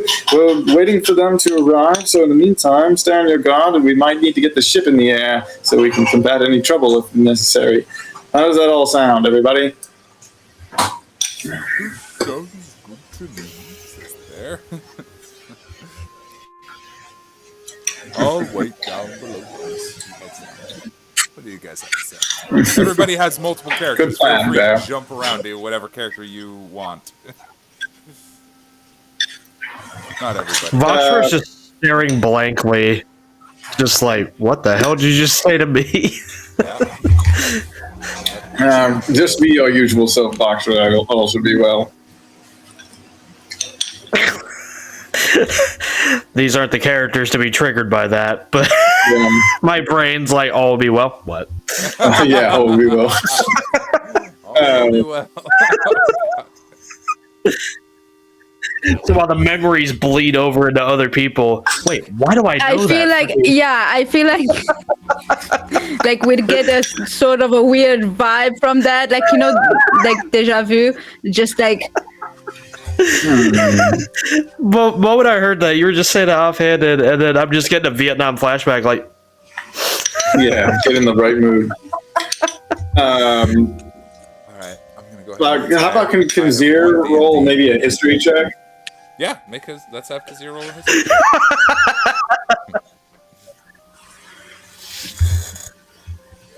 Let me see here. History on Kazir. +5. That's good. Okay, he rolled a 13. 13. Solid. Not. What would Kazir be knowing about? What does Kazir know about? He's going to show. He's going to present the artifact. All right. Kazir would have left Ektu some time ago. He's a sun elf, but okay. We'll probably revisit this information a while. Yeah, it didn't occur to me that you have a sun elf on the team. This is huge. Okay. Kazir is a sun elf. He would have left quite some time ago. For the past about 300 years or so. A long time. About 300 years, the Empire, the foreign, far-off Amari Empire, has ruled Ima Ektu. They, from Kazir's perspective, the story he tells is that the Empire came, conquered the island, kicked out all the Sun Elves, and they've been living in hiding ever since. A handful escaped. He probably was young at the time. 300 years ago, he probably was a boy. And was ferried away by someone. Made it out in time, but a lot of the Sun Elves were just wiped out when the Empire came and took over. Many were enslaved. Many are still there, living as like servants of the Empire. It's not a great place for Sun Elves there in Ektu. In their own home. Yeah. Which is why he was living on Silean for a long time. Exactly, which is why he went and found refuge with the monks. Their home, Old Ektu, was what is now called Old Ektu. At the time, was just called Ektu City. Was the first place hit. One of the first place hits, along with the northern ridge, which are now called the Salted Shores, where the Empire just absolutely eviscerated any possible defenses. They were horrifically outmatched.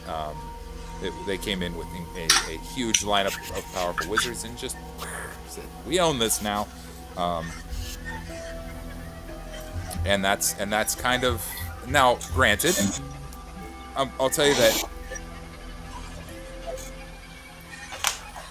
Kazir's memory of this is 300 years old, and he was a kid at the time. So there's a whole lot of like, oh yeah, those evil guys, and you all get. I say all of your characters get the sense of like, there's quite a lot more to this story than this kid who was a victim of the event and probably went through some rough stuff knows. There's probably a lot more going on that he just doesn't have any way to have insight to. But that is how the Sun Elves see the event. We got wiped out, we got attacked, we got kicked out of our home, and it's bad shit. It's terrible. How dare they? That's his whole perspective on the matter. Yeah, but what's his perspective on the item? Now, the item itself. Now, that's interesting. The actual item. You said you rolled a 13, correct?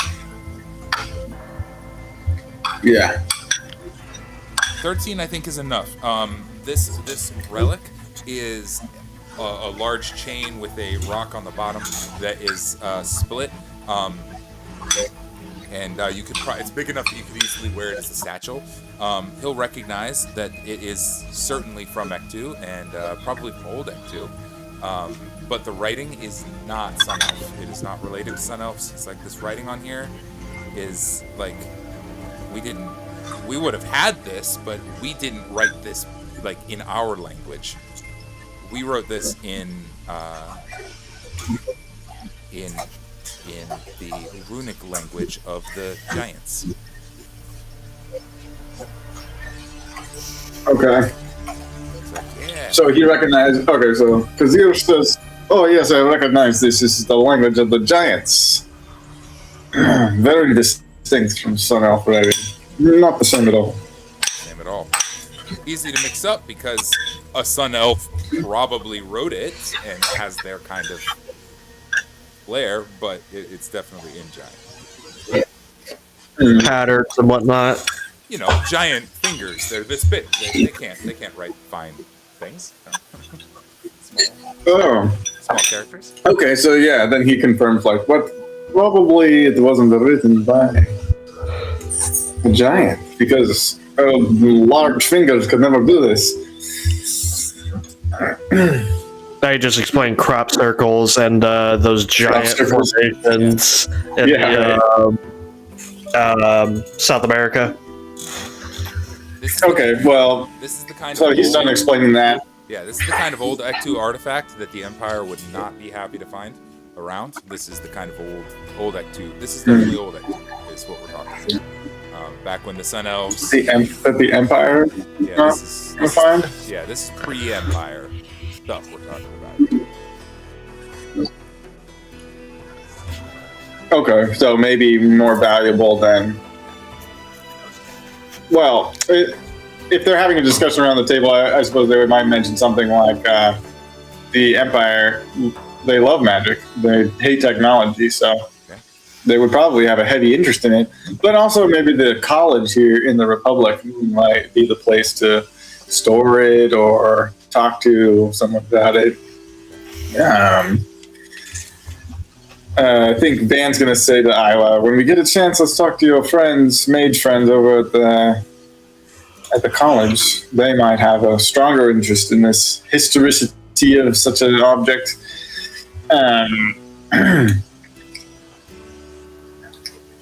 Okay. Okay. But that still doesn't tell I us actually anything don't about know. what this has to do with the whole crops going bad situations. What is my book? I feel like this is the point where I would start pulling that book out, and I don't know that we ever established what that book was. We did not. Would you like to talk about it? Awesome. Yes, please. You have checked out from the library and are, technically obligated to return later. A book.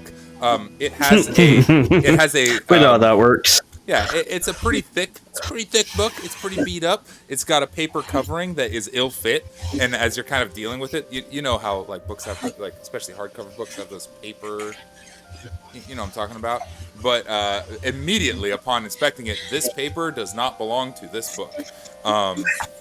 It is the wrong. It's just wrong, and it doesn't even have anything on it. It doesn't even the paper. It just looks like a leather-bound thing that says something like Townspeak University Collection or whatever. And you pull that away, and you get a book.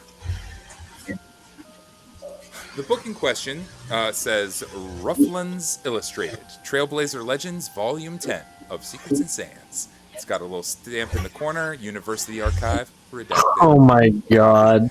This is a graphic novel.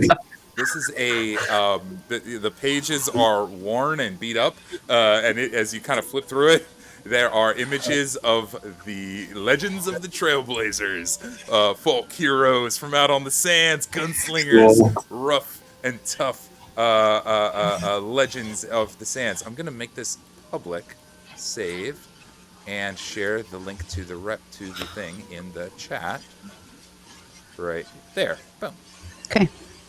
In the chat, you guys can open up and see Trailblazer Legends, Volume 10, featuring such great legendary heroes as Dante Cervantes, Gunnar Graves, Aethrend Talladay, and more of the great Trailblazers of legend. I've even included one of the pages.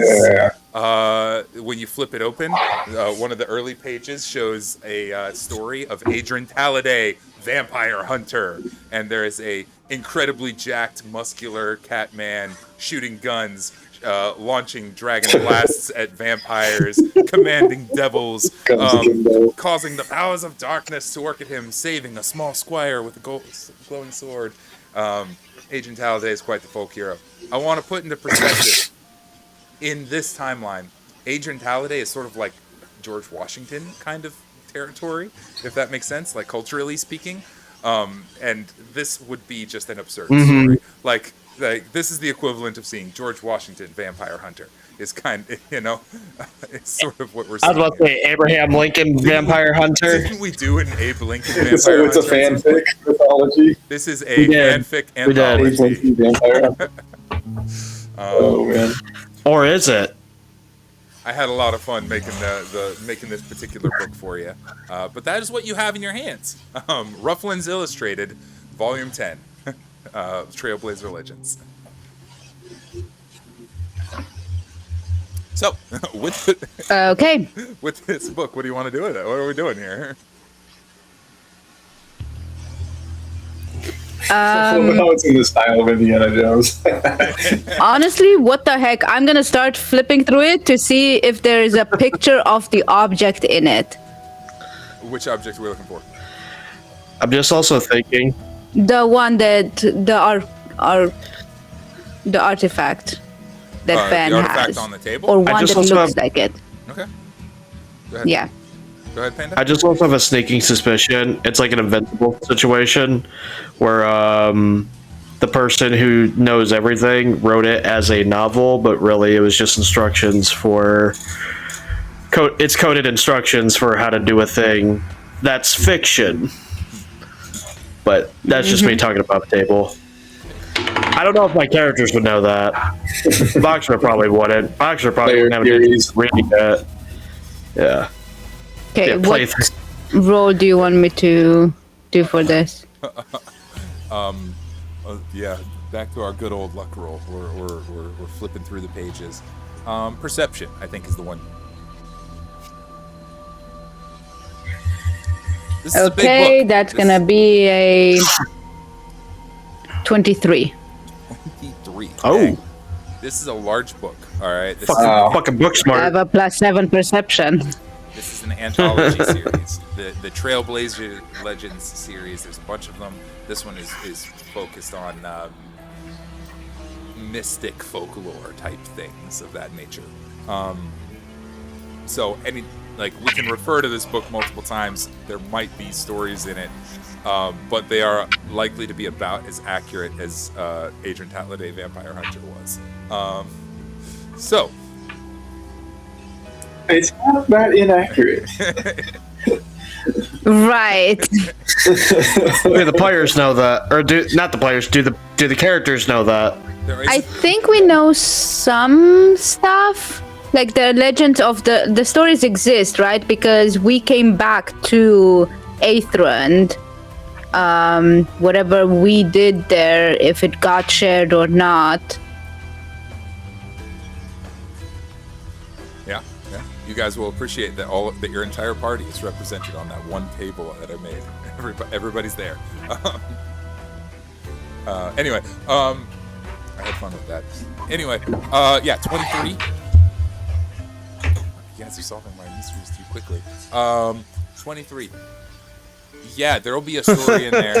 Obviously, I can't actually make it for you on the fly that fast. But the gist of there's a series here where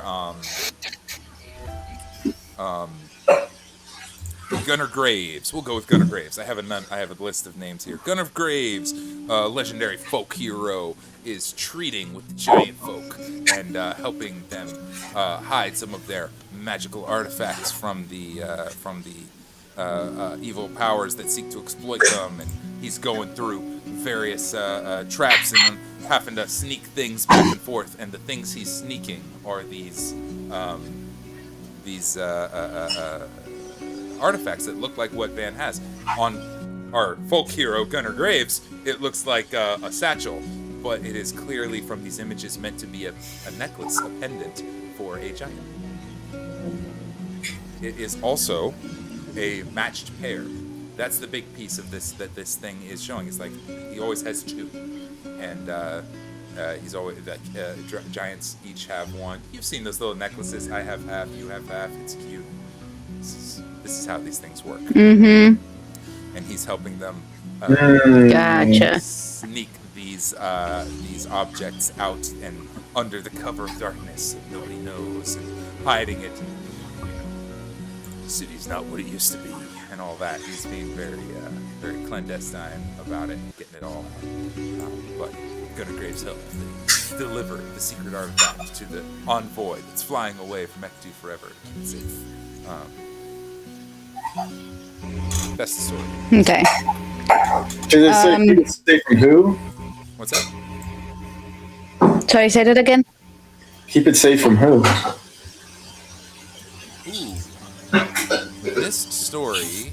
Who's Gunnar Grave, the character? Where is he a protagonist against a certain Yeah, he's just a antagonist? folk hero. He's just another folk hero. There's a bunch of these like folk heroes in the story, and he's keeping it Yeah, safe but from. what's his context? Folk hero of the Republic? A folk hero of just legend of old? Was he against the Empire, does it seem? He's clearly a hero in someone's eyes, whoever wrote this. This is a great question. No, I'll roll off the big roll from before. I want to think about how to say this properly. Okay. Sure. Gunnar Graves is a folk hero of the common folk, of the people, right? We're reading a pulp fiction adventure novel, clearly written and published in the Republic, and it's got a lot of subtle anti-Empire rhetoric, but they're not going full out and saying, "We can't let the Empire get a hold of this." They're Fuck like, the Empire. yeah, they can't say it out loud quite that brazenly, but there's like you know how comic books are. It's the subcontext. It's like, oh yeah. Yeah. You're supposed to know who the enemy You is. mean to tell me that the Trailblazers, the stories I grew up on, went woke? Yeah, something like that. You're supposed to. Well, and people like Van and Isla wouldn't know that because they were whisked here on a whim. They didn't grow up, so a little bit of that context about who this guy is missing. But what Kazir is explaining paints that image of the Empire being this enemy. Oh, yeah. I think, at least for Van's perspective. Yeah, I think from Kazir's perspective, like, Yeah, I mean, it's not even hidden. It's obvious to him. He's like, oh yeah, clearly they're hiding it from the Empire. Like, Yeah. right? Like that's Gunnar Graves, he was the man. the fucking hero. Voxer is oblivious to it all. Wow. I wonder if anyone around here knew Gunnar Graves.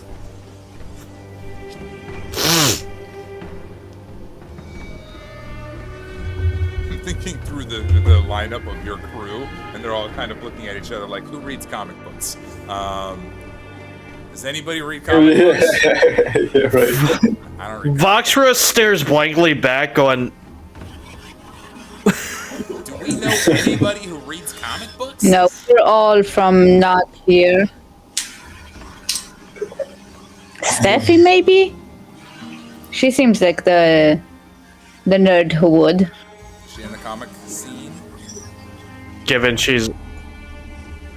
You know what? I feel like Bartholomew. A teenager Actually, who ran away from home. I love that Bartholomew definitely would, because the one thing that... I love that he would, but hasn't he been trapped in the Feywood for a long time? This is like modern pop culture. Yes, but he does have his own pop culture from where he's from that would have inspired him to want to go out adventuring, but he probably wouldn't know about this current issue. It'd be like if he did. It'd be like if he did have knowledge of it. It'd be like Star-Lord knowing about these comic books, but he would only know comics from 1980, while everyone else is like caught up. Yeah. Gunnar Graves probably had a couple of reincarnations if he is in the current times, because if he was as old as Adrian Taladay back in those days, then that was a long time ago. And then Bartholomew, if he grew up in the Empire, then that wouldn't have been material he would have seen, because that would have been antagonistic to his culture, right? Yeah. The Empire. Or unless he was rebel. Well, no, because... Oh, then, Steffi, being young and growing up, kind of... did Steffi grow up in the city of Greyfall? Oh my god, no, she wasn't in Greyfall. Where the heck did we pick her up? She stowed away from... Bloodhaven? I think so. That's Yeah. a rough place I for think we met her while she was performing in Bloodhaven at a festival, That's right. Yep. and then she stowed away on our ship. Yep. So, does Steffi chime in about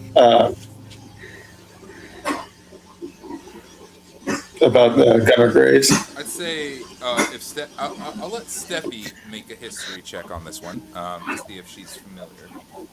Okay. I don't know if you have her stat line handy. I also feel I like don't have any stats for her. No, I don't. It's okay. I can just do What's a. her intelligence score? Was it good or no? Well, it. What's the spell casting for a bard? Charisma. Charisma, right? I think she probably. Yeah. um So maybe 0. Or maybe a flat roll might be good. Sure. Guys, I don't think she'd go like minus on the. Yeah, just a flat roll. Guys- It was a 12 on the die. 12 on the die. I'm afraid that with 12 on the die, she's heard of Rufflin's Illustrated. She's probably even seen the Beardy Boys series, which is a series about sky dwarves in Skur. But the Trailblazer Legends is a little over her head. It's sort of like if you read DC and you don't know Marvel. You know what I mean? It's close. what but about Teenage Mutant Ninja Dwarves? Yeah, maybe in the Beardy Boys series, they get some wild stuff over there, but not in Trailblazer Legends, I'm afraid. James is gonna pipe up and be like, "Do we seriously not know any like relatively young people that grew up in this fucking city? Like, how is this possible?" Well, Gunnar Graves was a real man, then there ought to be some more books on him. So, some okay. historical books on him. I have an Player- idea. Okay. I'm so sorry. Sorry. No, you're good. You're good. I was just asking questions, but what's the idea? I can go raid Peter's room. We need a teenager Yeah, who's a nerd in Great Falls City. Gunnar You know, Graves. out of I'll be right back. context, that sounds really fucked up. Yeah. Yeah, he's let me in there before. I know even how to hide. You're making it That's even worse.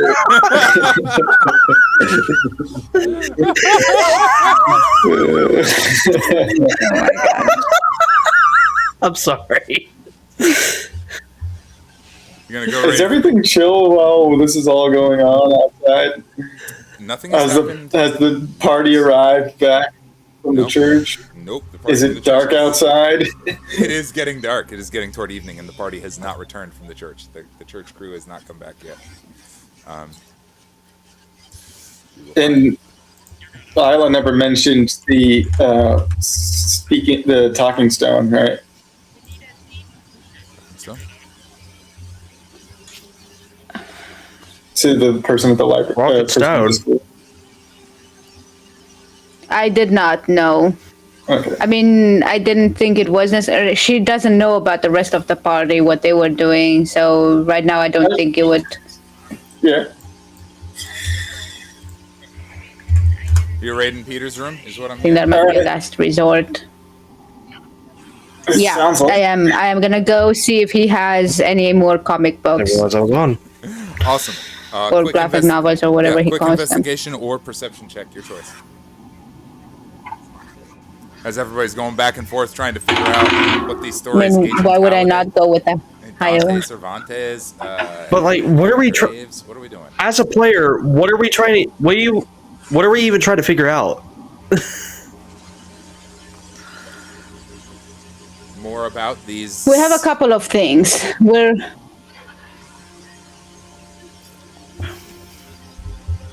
More about the artifacts that Van has. We're trying to figure out why the heck nothing is growing in Greyfall, and there is a suspicion that maybe these artifacts or something that came on that shipment caused it, which is why we went to the docks to begin with.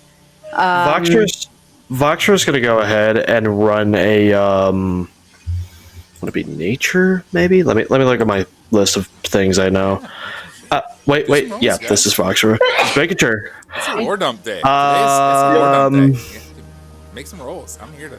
Let's go with survival, Refresher. because Voxra's former home world used to be lush, but there's a story on how when the colonizers, the invaders came in, they had extracted the planet of all resources, so it is no longer lush. It is now a desert because of that. Yeah. Advantage on account of that. Granted, a lot of these stories are mythology, but these stories are not just stories to explain the way the world is. It also explains the way survival is. It's like, oh, because they did this, the water is now way, way below ground. This is how you find it. But I rolled a 19 on survival check for that. So it's more like what causes infertility within the soil and what can bring it back, basically, is what she's trying to remember from her days. 19's really, really strong. And wow. Okay. Mm-hmm.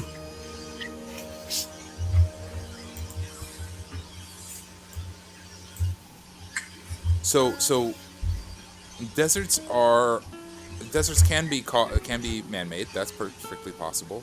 They're also ecological circumstances, a little bit of both. But there's as much as I'd say with 19.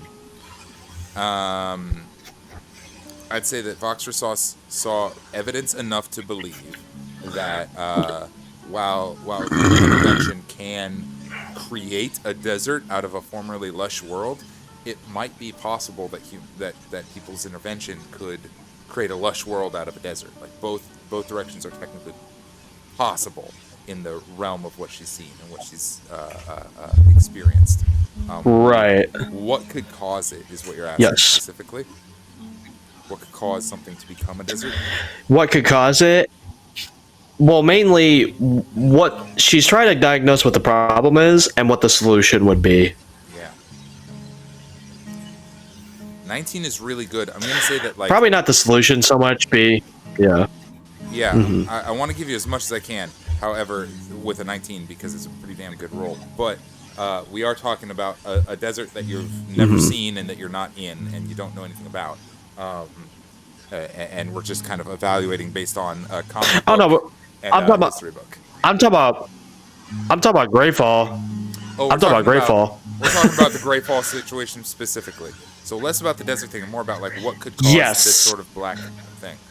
Okay, now that's a different kind of question. Yeah, I'm using desert because Voxra came from a desert. Okay, we're not talking about Act 2. We're talking about Greyfall in specific. Okay, that changes. No, that's irrelevant to what Voxra. But there's also something else. Bloodhaven doesn't grow anything. That's true. She's been there. Bloodhaven is a world that had and then didn't anymore. It's true. And we have been there, so maybe you can combine that information with your desert knowledge. Between all of it, I would say that would probably. Here's how we'll phrase this. There is a pretty reasonably strong connection between the Black Valley that we saw in Bloodhaven. Bloodhaven. Yeah, with what Isla's describing, the desecration of the food here, and the corruption that's happening, and both seem, with a 19, I'll say that both seem to be a little bit of a less of a.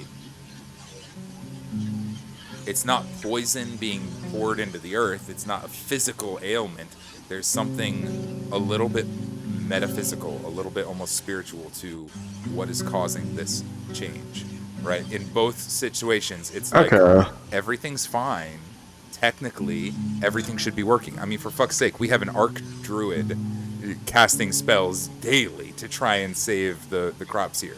Like, there's no practical reason why this should be happening, except that there's something a little beyond the natural world, a little bit more spiritual that is could be causing this. And I'd say that the connection here is. I will be right back. To point out. Right. Yep. Go ahead. We didn't take a break. Yep, Go ahead. But I would be right back. Yep. Yeah, we did take a break. I gotta go to the bathroom. Go ahead. Go to the bathroom. Go to the bathroom. Isla had a question, and I'll give just to Isla that answer. Sound good? And when they get back, we'll probably close up shop. Sound good? And you were going to investigate Peter's room, is that right? You were going to investigate Peter's room? Yes. Cool. And this will probably be the last thing for today. Yes. Also, I was wearing pants, I promise. Pants are optional. We don't need pants. I know I look like I did it, but I swore I was. I don't think we actually stopped the stream. Just a heads up. Pants were worn. I'll tell you what I'll do. I'll put the. You can pause it and just give me the information. There we go. Put the Voxer figure right over that screen. We're good. You were investigating Peter's room? Yes. Cool. Give me some sort of a perception investigation check. I had already rolled. You said, can I use perception? You said Yes. I could, but Absolutely. it's up to you. Absolutely. Okay, in that case, it would be a 19 in total. That's great. Peter's room is full of a lot of different things, and one of the things that is in his room is a series of books. 9 books that are Rufflin's Illustrated Trailblazer Legends, volumes 1 through 9. Not volume 10. They're all here. Yeah, no, the shorts I was wearing was just really short. That's why I looked like I wasn't wearing pants. Yeah, cool. I put the little thingy over your video, so you're I know. But yes, that's what I mean, we I'm have not gonna get up again now. He also has a whole Okay, series 9 volumes others. of what? Rufflin's Illustrated Trailblazer Legends, volume 1 through 9. in Peter's room. Okay, and this is volume what? You are holding volume 10. Oh, 10.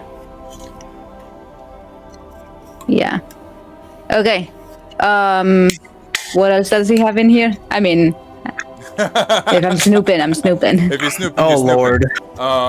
You know, he's got a whole bunch of things. Rufflin's Illustrated has the Beardy Boys series. He's probably got 3 or 4 of those. From the Sky Dwarves, he's probably got something. You know, the Rufflin's Illustrated series, produced by Forichko, is all of the roughest places in the world and the legends of those places. He's probably got a collection of slightly more adult magazines underneath the bed somewhere that are hidden away. He's probably got Peter, my boy, what? He's a growing boy. He's a grown boy. Apparently. Yeah, he's got a series of comics called Really Big ... Ears, Alfred. and it's all elves. Whoa. I bet Alfred Okay, gave him I just those. that one in particular, I feel super grossed out about, and I just like Throw it on the ground. I'm like, oh shit! You just start I feel covering like your next time I see, cover your next ears. time I see him, he is not gonna see my ears. Wear a little bonnet. Nope. Oh my god! Ew, Peter. Oh my god. Oh my god. Okay, but it makes sense also. We saved him, hero complex, whatever. Yeah, hero complex. 2 elves rescued him. It's a whole thing. He's got it. Yeah, he can. Does he have a Lego Death Star? No. He definitely He has has a miniature collection of like little model ships that he's made out of different things. That's there. Yeah. A whole Flying collection of- boats. Yeah, a whole collection of different sized like knives on the wall. Like, yeah, this one's cool, that one's cool. A set of like grappling gear that he's been learning Right. to use. You find a pistol hidden underneath one of the dresser drawers with some targets that he's been like target practicing with. All the good stuff. That's concerning. But relevant to you, there are 9 volumes Definitely. of Rufflin's Illustrated Trailblazer Legends, volumes 1 through 9, but not volume 10, very clearly. Okay.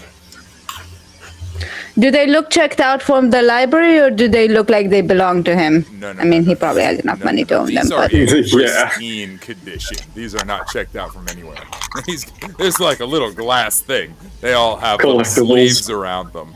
They are Yeah, these are collectibles. They are in much better shape than whatever you're holding that has dog-eared pages, 2 different bookmarks from somebody else, a coffee stain.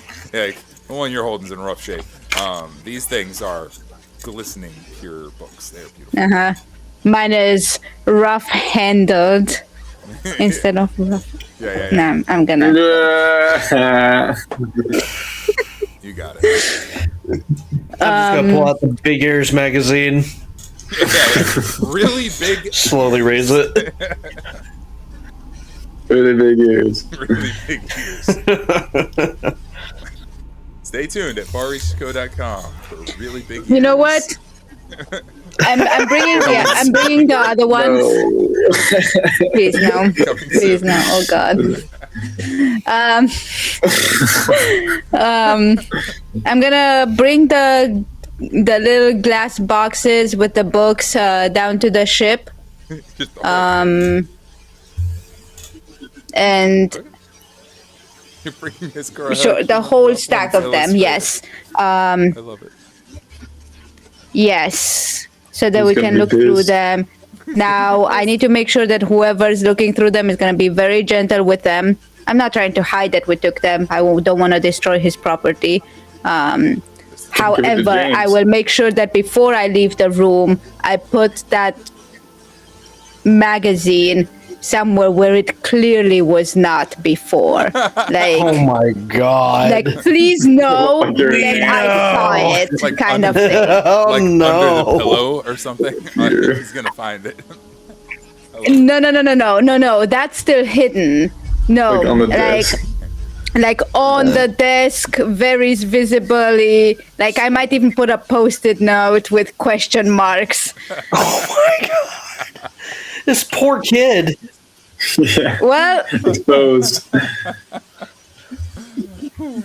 And as Isla leaves the room, leaving Really Big Ears, the magazine, illustrated with post-it note question marks all over it and perfectly organized pens. Nothing Yep. in Peter's room is perfectly organized, except possibly his collection of Rufflin's Illustrated, which is now missing. Oh lord. Purloined. So you stole his comic book and you place his dirty magazine in a public place. I mean, it's his room. I'm not bringing it to show it to the rest of the team, which he should be thankful about. But it's a little bit of a... No. I'm not wanting to publicly embarrass him. I just want him to think about what he's doing in his private time. I just want him to take a second and decide if he wants to continue. He could. Who knows? Maybe private humiliation is his thing. I don't know. I don't want to think about that. It's okay. Anyway. Don't know about it. I'm Well, the only since- one who knows about his dirty secret. As guys all meet back up on the deck of the ship, James and Barry and everyone are arguing over different kinds of plans and different things going on, trying to compare notes. And James go, well, are we taking the skiff or what? Voxer made a skiff for us. Lex and Alfred and Alfred is Mr. Hanselton. Alex and Mr. Hanselton and Baby Hanselton cute. and some other people are missing. Oh, the butler. Show me some. Should we go get them? And Therafit, the captain's missing. Should we go rescue them, or are we just staying here? What's the plan? This was the meeting point. No to that. Is it like past the time that we It is expected well them to past the arrive? time. Sun's We hadn't pro. really. It's Way it's past long the enough time. that we're feeling Oh, uncomfortable. then Very much. we should So we should maybe go to find Lex, since the rest of us aren't together. Let's take this Buck. skiff and go see if he ended up at the church. If the others are there, then we know where they are, and if they're not, then maybe we have bigger problems. Yeah, all right. I'll come on a skip ride. That sounds like a lot of fun. Let's go. Who we taking? Okay. Is that James? Yep.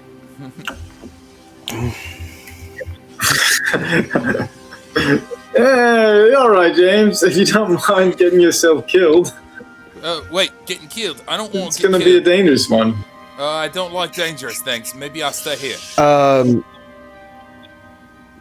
Did Voxra explain the whole crop thing to everybody of her understanding that Joyce, did you?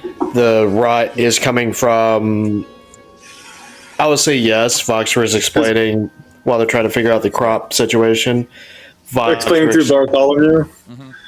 No, more like visually conveying, like she did back in the old days. Bartholomew was kind of helping interpret. Oh, yeah. So I think Isla does has. Yeah. Oh yeah, Isla does language, understand right? Voxra. Yes. Yeah. So, but Voxra knows that everyone else doesn't speak sign language. So what she is doing is she's basically drawing a little chart, and she grabs a Like dead pictures. plant, and I feel like with all of it, everybody should get the message with all the assistance she is getting on conveying her message. Yeah, you have enough assistance at this I time. could cast comprehend languages, but I might have spell slots. Yeah, at this time, I All think right. you have. your So whole basically, she party. uses the deck of the ship as a drawing board, Yeah, and just helping place raise. that we need to basically eliminate what is causing it, and with the thing of Bloodhaven, with the underground, what are those things called? The clock people. The Oh yeah, the Modrons. yeah. Voxra suspects that Modrons might possibly be the source of what's going on in the entire place, because they were pretty much the cause of Bloodhaven, I believe. They're at least affecting a lot of what was going on in Bloodhaven, so probably deep underground somewhere, the Modrons might possibly be somewhere within Greyfall as well. Maybe that's where Because this. they're looking for us. Maybe Shit, I the, forgot that completely. the Modrons are looking for us. We don't know that.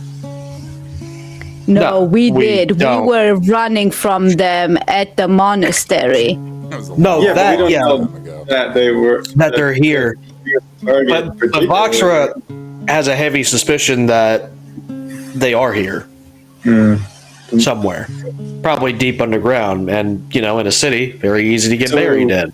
Possibly they activated something, and maybe they want these artifacts, and they're bringing them there. I wonder if we could catch someone en route from the docks to the, I don't know, under the city like it was in Bloodhaven. We might need to find some ways really far under Greyfall. Meanwhile, Therafin's playing detective to find that very Oh, I'm person. excited to check. Yeah, okay. perfect. It's coming together. Took a minute there. I was like, I don't know what the fuck we're doing. Okay, so let's get on the skiff and head towards the church. Who's going on the skiff? Team Skiff. Voxra's piloting Skiff. Team Skiff includes Voxra, Isla, And Van. and Van? Question mark? Yeah. Like you guys both have two questions. And I think we leave some kind of. That's who's going, I think, right? Yeah. You also have your assortment We leave maybe. of allies that can either come with you or stay. That includes Barry the Bear, James, Nick, who is a blind monk werewolf. We didn't really cover that, but he is a werewolf technically. And the dragon and the goblin. So those are the allies that are here that you could send, you could bring with you or leave here in defense of the manor. Either way. I would say leave him in defense of the manor. Leave them in defense, like order Yeah. them to be in defense. Like, Yeah. maybe we can tell them some of those weak points. Tell them all these little points, yep. The main one being the Tinker Shop. Yeah. Oh, I think I want to have Kazir and Nick talk, because Nick was also from the monastery, right? Yes, he Yep. was. Nick and Kazir. And he became a Lycan, but where is Nick from? Is he from Cylene? Nick is a halfling. We didn't talk about Nick a whole lot. Nick is a halfling. He is from Cylene. Yes, he is, actually. He grew up there. and early on committed to the monastery. He's young by halfling standards, and is one of the few survivors of the monastery. He is actually the only survivor. Like, you have the two survivors, Kazir, who was not there at the time of the attack, and Nick, who narrowly survived. Nick was blinded in the attack. The Modrons came and attacked us, right? You were attacked at one point. At the monastery, it was Yalan. Yeah, we do believe that the Yeah, we're gonna ask him what was the last thing he saw. Oh, last thing or I saw. what he knows about the Modrons. I can't be real. The last thing I saw, there was cannon fire. I don't like thinking about that day, but there was cannon fire, and there was smoke, and there was so much smoke. And I came out, and there was someone there, and I didn't get a good look at him. It was somebody, I don't know, and then bang, couldn't see nothing no more, and I dove under something, and somebody grabbed me and pulled me aside, and then I heard screaming, and they must have dragged me somewhere, and that's where, and then I passed out, and next thing I knew, you guys were pulling me out of the rubble. I didn't, there was a lot of shooting, a lot of bang bang, somebody just slashed me across the eyes, and that's what I saw. Lucky for me, old Mr. Brock Blackstar over there, the tinker, he made me this cool little face thing, so I can't really see, but I can sort of see a little bit. I got like a blind sight situation going on, so I'm all right. But I'm happy to come with you. I still got all my monk stuff, and I can turn. I think we should take Nick with us. I have a sense that he needs some purpose in his life, and what was taken from him is something that he could use as fuel on our discovery path here. You sound good with that, Nick? I like the sound of that a lot. We might end up in some really weird situations.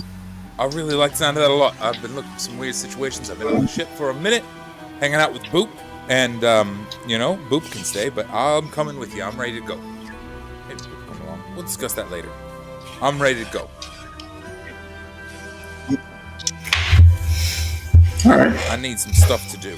I'm happy to get to work. All right, so we're taking Nick. If we take Kazir, then, Jay, you're going to be responsible for 2 characters, which I'm totally cool with. I just want you to be cool with that as well.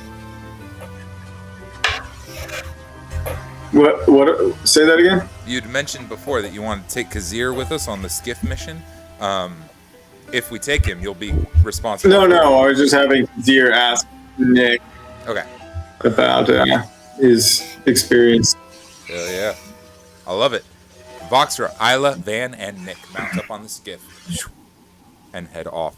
Off to check on Lex at the Lowside Church, see what's going on. See if we can figure out what's going on. Yes? Yes. Outstanding. The manor is on high alert. High alert. Everyone is keeping their wits and their guards about them through the evening, and as the evening wears on, it is Brock Blackstar, the only person that we didn't visit today, working in the tinker shop, who is visited the elevator. Works its way up. He's already prepared for whatever might come out of it, and alarms are raised.